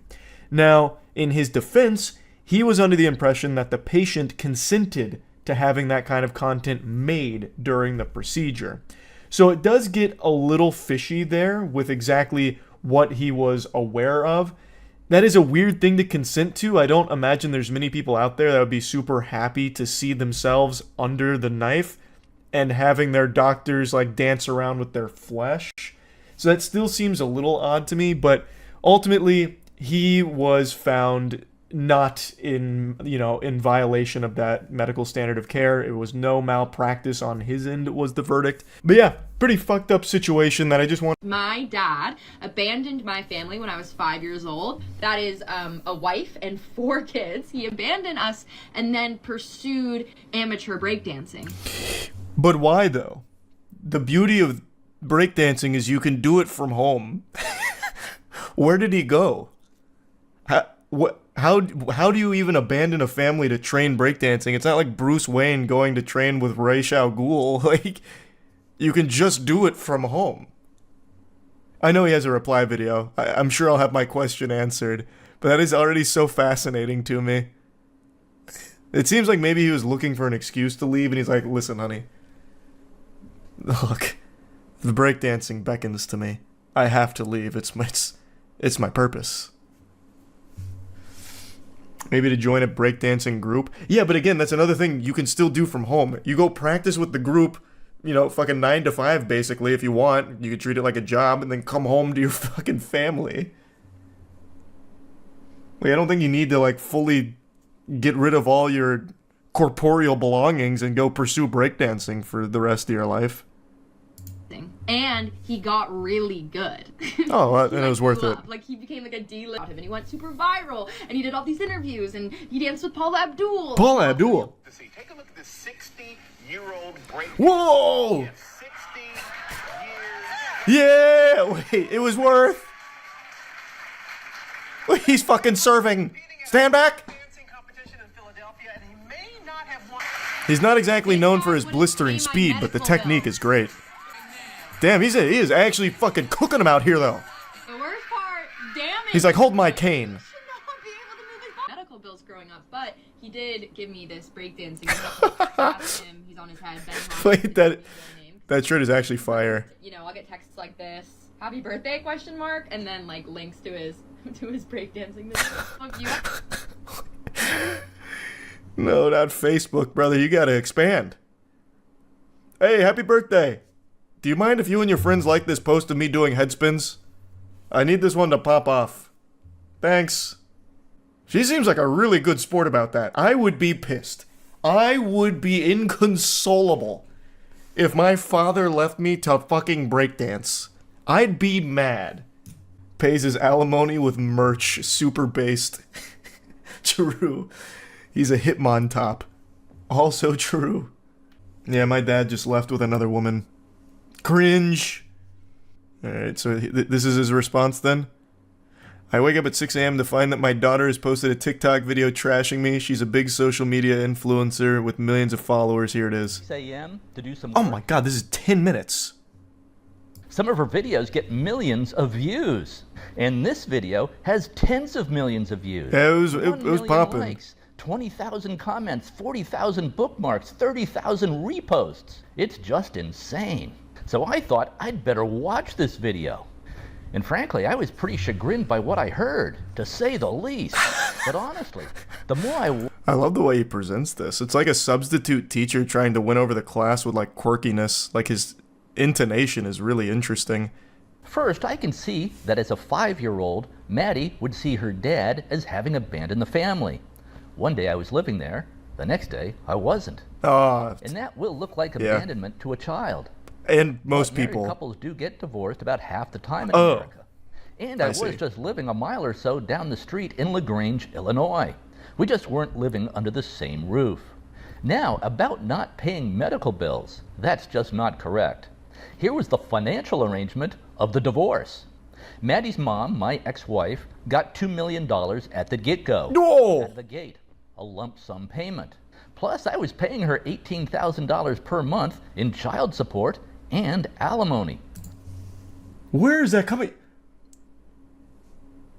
Whoa, I didn't expect that. Wait a minute, this guy's fucking loaded. This guy's got clams. And moves. What does he do? Just go to the bank and just fucking headspin? Just killer bean on him? Fucking serve him until they give him the money? Where does it come from? I saw the kids all the time. No abandonment, just a divorce. Was I at fault in the divorce? Yeah, I would say I was about 70% at fault. I own that. Maddie's mom and I were really not compatible in many ways. That was pretty honest. Compatible in some ways, but not in other ways. Do I regret She did marrying ballet, Maddie's mom? he did breakdancing, No, it would never work absolutely out. not. If I had not married Maddie's mom, Maddie and her 3 siblings would not have been born. They would not have existed. One other slight correction, which I hesitate to even bring up, because I love the way Maddie did this in her video. I did not abandon the family for breakdancing. Oh, I have a career. is that not I'm in real? the advertising business, built an ad agency. That's how I was able to afford to pay Maddie's mom $5 million. Okay, Maddie's mom it's and I all making separated in sense. 2004 and divorced in 2005. I took up breakdancing entirely by accident in 2012. Now, some of you might be wondering, can he still breakdance at age 66? That is what I'm wondering. Well, I don't know. Let's see. I'll give it a try. Okay, Maddie, let's see how the old man What kind of Mojo Dojo Casa house is this? Fucking Bitcoin merch, Bitcoin flag, weird plants from like the Spore universe, and then an American flag. Where does he live? It's like a Sims house. Hey, oh, hey, wait a minute though. Hold on to your britches, sports fans. There's a 100% chance of serving.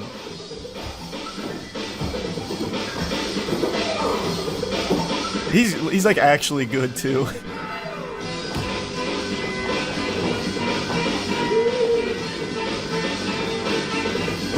Oh! Jesus Christ! His coccyx. It wasn't ready for that. He's pretty good though. Now, it's been some time since I learned the art of breakdancing. I'm gonna tell you right here though, this looks like a bit of a flubbed move. I don't think this is how you want to... Oops, where was it? I don't think this is where you want to land it. Because he just kind of like... pelvis to the floor blasts it. Where was it? I think it's right here. Like that just... I don't know. That just doesn't seem smooth. Like I know every part of his body was squealing out in pain from this. Because usually you want to like kind of do like roll into this, kind of like parkour, but on your tummy. Kind of like doing the worm, from what I understand, what I remember rather. Especially at 66, those bones, they're not built the same way anymore. There's a lot of wear and tear on those joints as well. And he just, bang, like dropping a pile of meat on the floor. Pretty good though. Like, he's actually good though. I am genuinely impressed. Few details are off, no doubt because of what she heard from her mom. And I do think it's a great storyline that a 54-year-old dude left his family to pursue breakdancing, even if not quite true. Yeah, what a great story. A bigger truth, a truth that is really truer. Who wouldn't want to pump their fist to that one? This could be a very funny movie plot. I love you, Maddie. You are very creative and talented. Keep doing exactly what you're doing.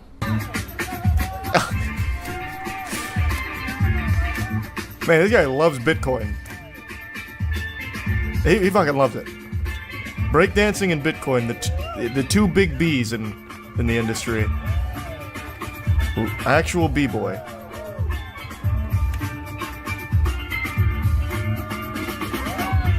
But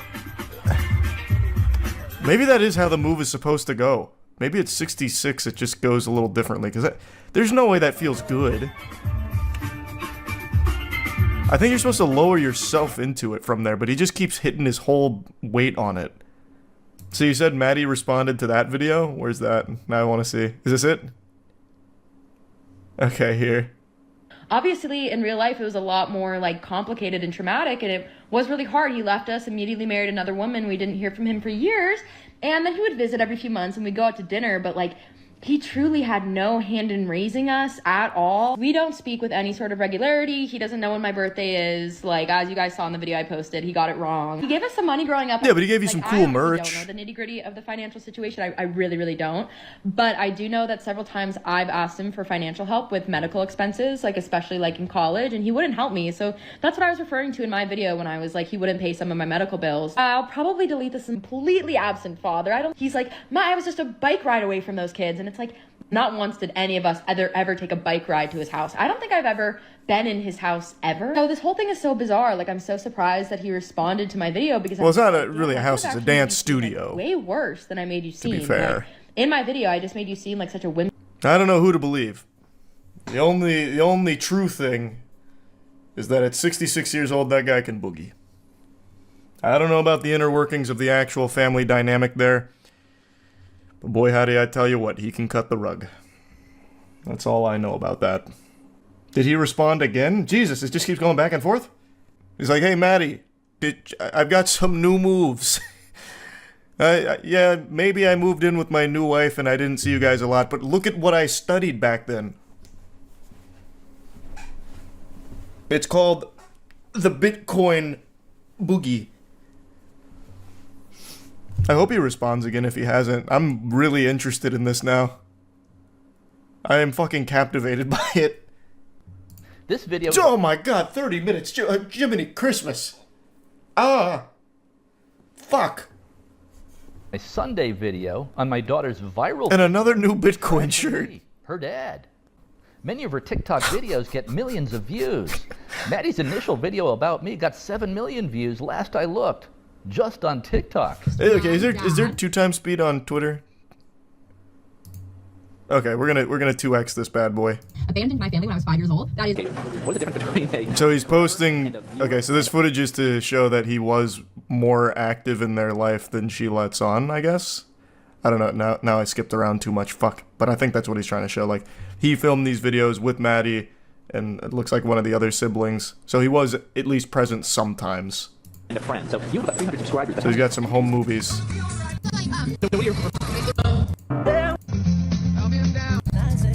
Man, this whole thing is just... Was that a Bitcoin shirt even in the family photo, brother? There's no way I saw that correctly. Was he wearing a giant Bitcoin shirt even in that family photo? It's hidden from me now. It was. It's literally like a paintball shirt, but with Bitcoin on it. My God. His Bitcoin merch is like my white t-shirt. He's like always in it. Let me be clear. Maddie is not lying in her videos. She is saying in these videos what she perceives to be true from her perspective. She's expressing her truth. And her perception is impacted radically by 19 years of brainwashing by my ex-wife. I don't want anyone attacking or bullying Maddie for her videos or views. She watched my video and seemed to like it, thought it was funny. So then I suggested, since you aren't going to take down your video and correct it, I would at least like you to post my response video on your feed. I explained to her that people will love it, predicted that it would get millions of views on her channel, because her videos often get millions of views. I also suggested to her that after my response video, I could fly out to Los Angeles. We could then do a collaboration video, sit down together, and hash out these issues. This dude's like a YouTuber leech. Like, hey, wait a minute. What if we like collab? Look, I'll teach you a headspin, right? We'll plug Bitcoin, right? Obviously. And it'll be like fire content. Like, what do you think? Well, then my response video will blow up. Hey, Maddie, who are you rating these days? Yeah, can you get me on your auto host, Maddie? Like, I just posted the fucking incredible Bitcoin HODL explanation. Like, I think it'd go really hard. Your audience would vibe if you don't mind putting me on there.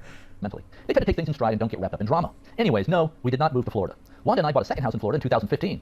But we still maintained the Illinois house. And remember, the kids were older by this point. 2 were in college, 2 were in high school. The kids were doing their own thing by this point. We would typically stay in Florida in the winter, and then stay in Illinois when the weather was nice, in the spring, the summer, and the fall. We would shuttle back and forth between houses. Wanda and I still travel back and forth between Illinois and Florida, even though the kids have grown up and dispersed around the country and the world. Except for my son, who is still in Chicago. I'm learning so much about this family. University in 2021. Upon graduation, she went to Los Angeles, co-signed her apartment lease, and paid $2,500 toward her used Ford Fiesta. But also, she had broken up with her boyfriend around this time. She said she needed to go to grief counseling and therapy. She and her mom wanted me to pay for that too. That's where I drew the line. I consider medical care to be like when you're sick or have a broken leg or need stitches, got into a car accident, stuff like that. Not grief counseling over a breakup with a boyfriend.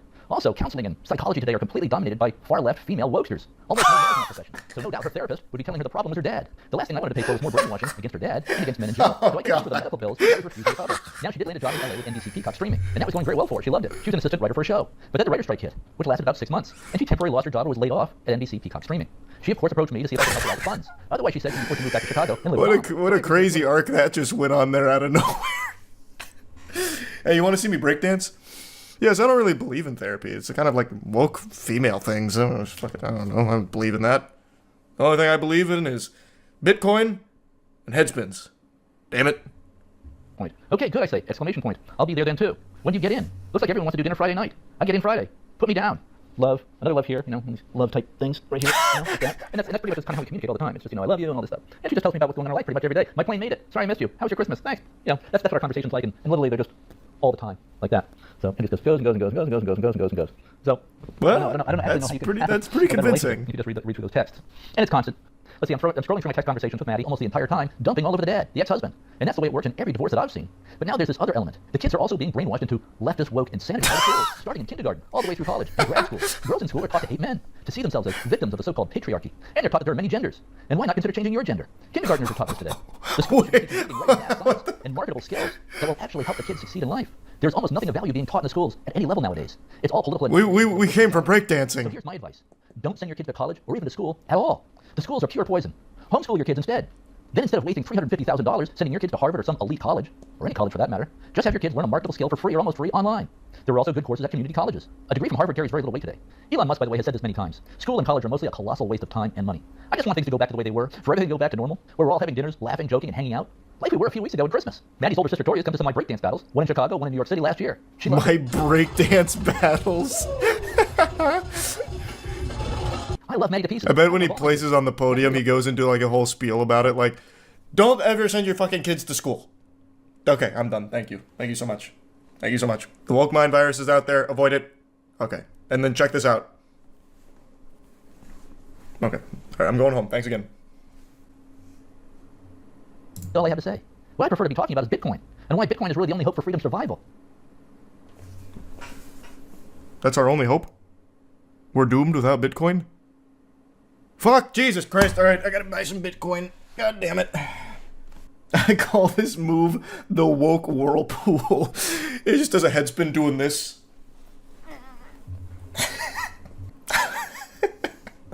This was such an incredible saga. Has she responded again? Is there more? Oh my God. There's still more. How? It's still going. Fuck. I'm too deep. Help.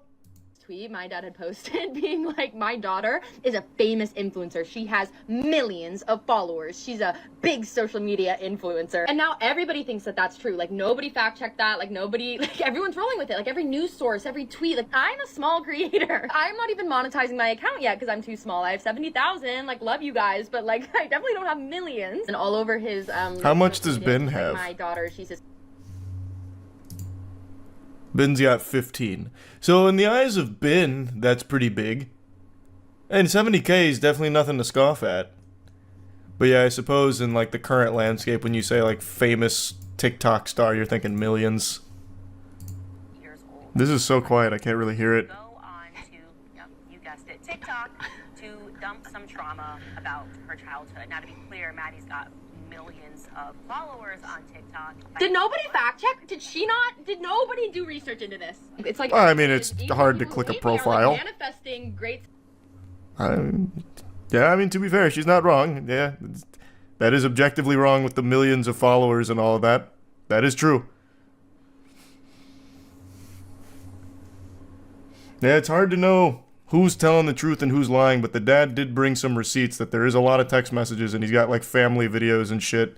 And it seems like they hang out pretty often. But I don't know, I'm not part of the family. Though I feel like I'm pretty close at this point. I know everything about them now.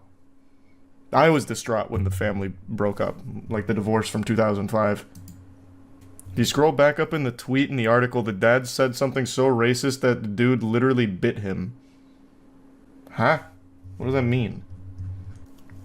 Oh. Oh my.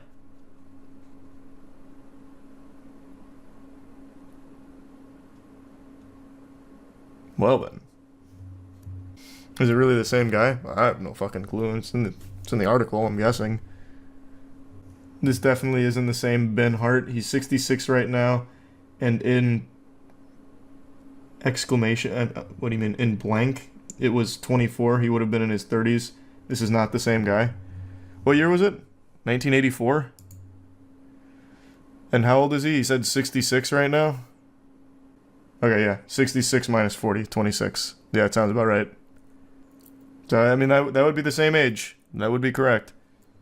I'm sure we'll get a response from Ben at some point. Yeah, you remember that 1984 thing? Well, we don't need to talk about that. Let's talk about Bitcoin and check out this new maneuver I've been working on.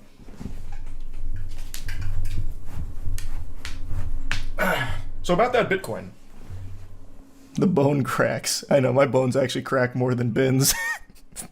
But yeah, I have no clue. Couldn't tell you. This was an incredible saga to follow, though. That was interesting. I know so much about that family now. Last night I got sent a clip that made me extremely angry. It's a clip of a streamer playing Madden 21 with his child on his lap, and then he did poorly in the game, like he missed a first down catch or something, and he just went full fucking primal caveman and smashed his controller on the desk, which made his kid start crying and made him even angrier. So then he throws his kid on the chair and then yells at the kid because he's doing shitty in the game. Right away, him playing Madden 21 tells me he already makes bad decisions, but to broadcast your child abuse on Twitch is a really fucking wild one to do. I'll play the clip for you now, but I just want to give a fair warning. I think it's pretty hard to watch, so just keep that in mind, but I think it's important to see how big of a piece of shit this guy is. God damn it! Fucking $300 fucking controller!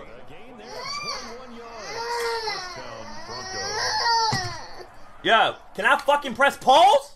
Just sit right here. Stop. I gotta go, yo. I'm about to fucking lose it, yo. Shut the fuck up! No, your computer isn't lagging, nor is the video itself. This pathetic worm just streams using a dial-up connection that he's probably stealing, so the frame rate's dog shit, and he has a $300 controller apparently, but a 30-cent internet connection and webcam. The webcam looks like you're trying to watch censored hentai. It's so fucking pixelated. But hey, that's just his style, baby. Child abuse in 360p. Really sad shit all around. Like I said, I think it's pretty hard to watch. Now, he didn't like throw the child, like he didn't go in there and like slam dunk the kid into the chair or anything, or spike it like a football in Madden. But to aggressively throw the child down and then scream in his face is nothing shy of horrible parenting and genuine child abuse, I think. I think most people would agree with that, except for a couple of really battle-hardened Twitter users with their furry porn avatars and anime profile pics saying that it's not child abuse and they went through similar things and loved their parents and it made them stronger, and that you're just a bunch of pussies these days if you can't take your parents yelling at you in your face because they got very sad and salty at a fucking sports video game. I think it's definitely child abuse. 100% in my opinion. Like, I think there's really no argument there. I feel extremely sorry for the child. The father is a worthless hemorrhoid going into this full fucking meltdown mode and tantrum over just doing poorly in a sports video game is just the highest level of pitiful I could imagine. I don't remember exactly what his wording was, but in his little Twitch slogan, the little sentence or paragraph under the stream to let you know about the streamer, he said something like, "Being a loving father and supreme turbo gaming ultimate gamer warrior is my mission in life." I'd definitely say that is a complete mission failure. I don't know what it is about sports games. There must be some kind of curse on the genre. It just brings out the demon in people. It's fucking pathetic shit though. The good news is he's been banned from Twitch and he's like deleted all his social media and shit. I don't know if this is true, but apparently his wife actually kicked him out because of this, so that's good that she's taking action to protect the child from him. Because if he's gonna melt down like this over something as trivial as a Madden game against the fucking computer, he's not even playing a real person, he's playing the fucking AI and going into this like nuclear explosion meltdown of anger. He's not safe to be around. Again, I don't know if that's true or just some kind of Twitter fan fiction, but what is true is fucking sports gamers are a different kind of salty in their game. It reminds me of the plot of Kingsman when Valentine put the chips in the phones that make people mindlessly kill each other to get the world's population down. I feel like Valentine could have done the same thing by just making everyone play Madden. They would have been at each other's throats and the world would have been in chaos. But yeah, anyway, this clip just made me really upset and I wanted to just kind of talk about it a little bit and let people know that it's not okay. I don't know why there's like kind of a decently sized portion of people on Twitter arguing that what he did is perfectly justified and the kid may have had it coming because the kid impeded his ability to play the game properly. Like, it's crazy. Twitter is the most wild fucking place I've ever seen in my entire goddamn life. There are other people arguing like, you can't say he's a bad father, you're only seeing a 40-second clip. He could be one of the world's best fathers who just had a slip-up. You stupid shit stain. This isn't a slip-up. A slip-up was when you accidentally say damn or shit around a child. Not, oh, my controller died. Time to go scream in the face of a baby. That's not a fucking slip-up. It makes you a psychopath and a terrible father. You can absolutely say, this man is a horrible father based on this clip and this clip alone. This is abuse. It's not just a mistake. He is abusive. And he broadcast it. I can absolutely say that with a high degree of confidence because it is right fucking there. I don't know why people are victim blaming an actual baby. It's so Twitter-like. I mean, it's so in line with Twitter, it's impressive. No matter how dumb the fucking take you can think of is, you will find it on Twitter and find people that wholeheartedly believe it. Twitter is just, it's crazy. What a crazy cesspool of degenerate scum. Fucking nuts. A mistake. Oh no, don't get mad at this father, he just made a mistake in a heated gamer moment. So fucking stupid. What's next? Gonna start excusing people for beating their wives? He lost his Madden game. It only makes sense that he went and put his hands on his wife.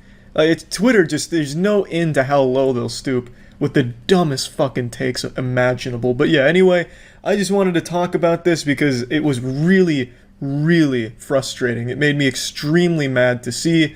And I do hope the story with the wife kicking him out of the house is true, and really happy to see the quick action Twitch. There's no better way of starting your morning quite like a nice bowl of spaghetti and an extremely goofy story about a Miami teacher showing a 4th grade class a horror movie about Winnie the Pooh basically being a cannibal. It's an extremely weird story I can't wait to dive into. So apparently he showed them this movie by accident. I don't know how you make that kind of mistake considering the movie's title is Blood and Honey. Like, I don't know what he thought that meant. Like, maybe, you know, blood of Christ. Maybe he thought it was very religious. I have no clue. But even when he played the film and the kids were asking him to turn it off, he refused to. So it doesn't really sound like an accident to me. This sounds like some kind of weird, nefarious prank. Like, I don't know if this is an Impractical Jokers situation where he had someone in his ear telling him that he had to play the entire movie to the classroom. I have no clue. But this is a movie I actually made an entire video on because of how shitty it is. So I can promise you, even if this wasn't played for a 4th grade class, anyone this movie is played for will be begging you to turn it off. I was almost begging the movie theater to turn it off when I was in there watching it. It is trash. Before students from the Academy of Innovative Education were let out of class, this mother let out her frustration. I feel completely abandoned by the school and Michelle Diaz reached out to CBS News Miami. She said her fourth grader twins were distraught because of a movie their math teacher played for students on Monday, October 2nd. I don't know what math lesson this was supposed to teach. Winnie the Pooh plus blood and gore equals scared children. Even if he didn't play the horror movie, I feel like, why would you even play Winnie the Pooh for a math class? What's that going to really do? Just seems like he didn't feel like teaching that day, and he just happened to have Winnie the Pooh Blood and Honey on a DVD in his backpack, and he was like, all right, we'll let it rip.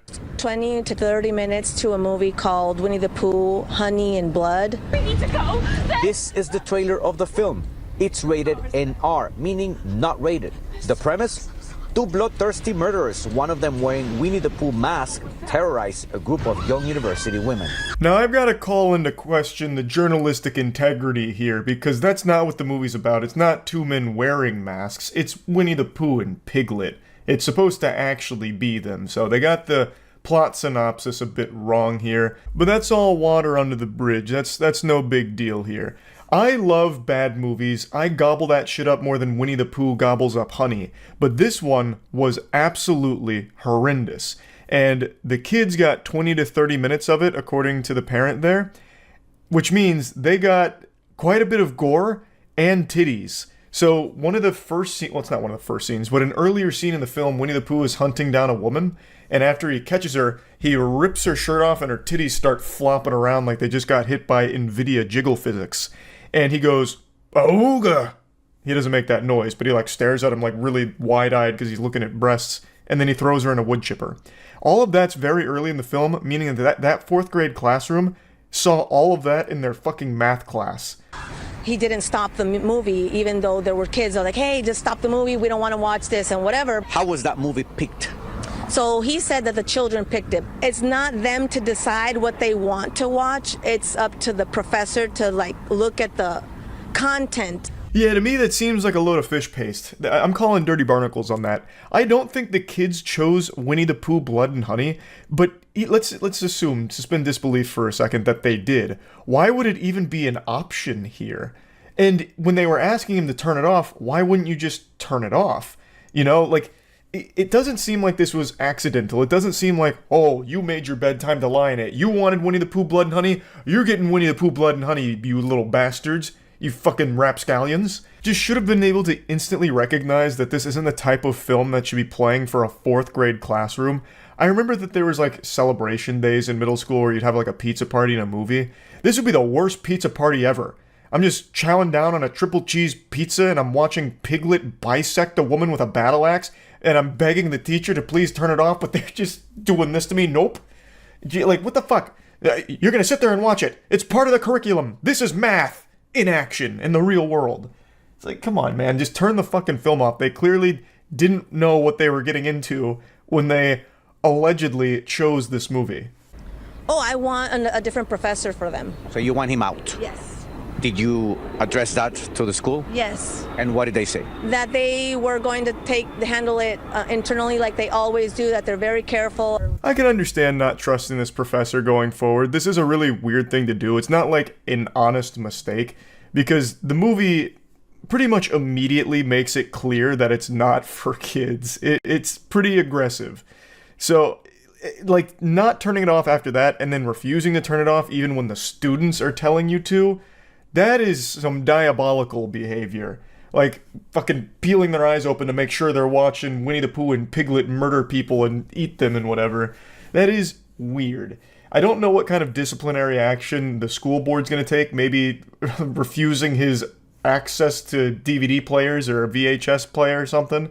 I have no idea. But I definitely get the parents not wanting their students to be in this person's class anymore. I saw this tweet kind of pop off in response to this story, and I just gotta share it with you because it gave me a hearty giggle. Mr. Smith sat at the head of the dim classroom, a bead of sweat running down his temple. "Please stop," the children wailed. "Emma passed out. We need to take her to the nurse." "We can't stop," he thought. "I can't stop. It's only a mistake if you admit it. We have to keep going. And besides," he pressed the volume up on the remote, drowning out the children's pleas as Piglet's chainsaw tore through a young woman's neck like wet tissue paper. Innocence ends. We all have to learn sometime. He was a teacher, and the children were there to learn. And the more I pondered this deep, profound narrative, the more I started to recognize that this may very well explain why he refused to turn it off. There's something that all human beings are innately born with, which is what I call the too far gone threshold, so fuck it. It's where you're too deep into something to admit that you've either made a mistake or too deep into something to back out now, so you have to see it through. We have all been there, where you just have to commit to something because you've already embarked on this journey for too long now. So I think in this case what may have happened is he starts the movie up truly innocent, not realizing that this is an inappropriate film for kids. But then it becomes quickly clear after the first murder, and maybe even after the first set of titties, that, you know, this is a problem. But he can't turn it off because then he admits a huge fault on his end. So maybe he just sat there like, shit, we've come this far. I can definitely think of a way of spinning this in like an educational manner. Okay, so perhaps the honkers, the two honkers, are representative of algebraic expression, the FOIL method, first, outer, inner, last, okay, yes. And Winnie and Piglet on a murdering rampage is a lot like slope-intercept form. Like, I actually do think there is real merit to this theory that perhaps he was just too deep in it and he thought it'd be worse if he just turned it off and admitted that he fucked up. So he just sat there trying his best, sweating profusely, to think of a reason why this film was playing for fourth graders. And ultimately he couldn't come up with anything. The head of the school came forward with a statement as well, saying that they're also investigating and taking disciplinary measures here. I don't think they're letting the professor go, at least not from what I've seen about the story. It looks like they're looking at alternative methods, such as like, don't ever play another movie in class ever again. But yeah, I just had to share this story with you all. I saw it first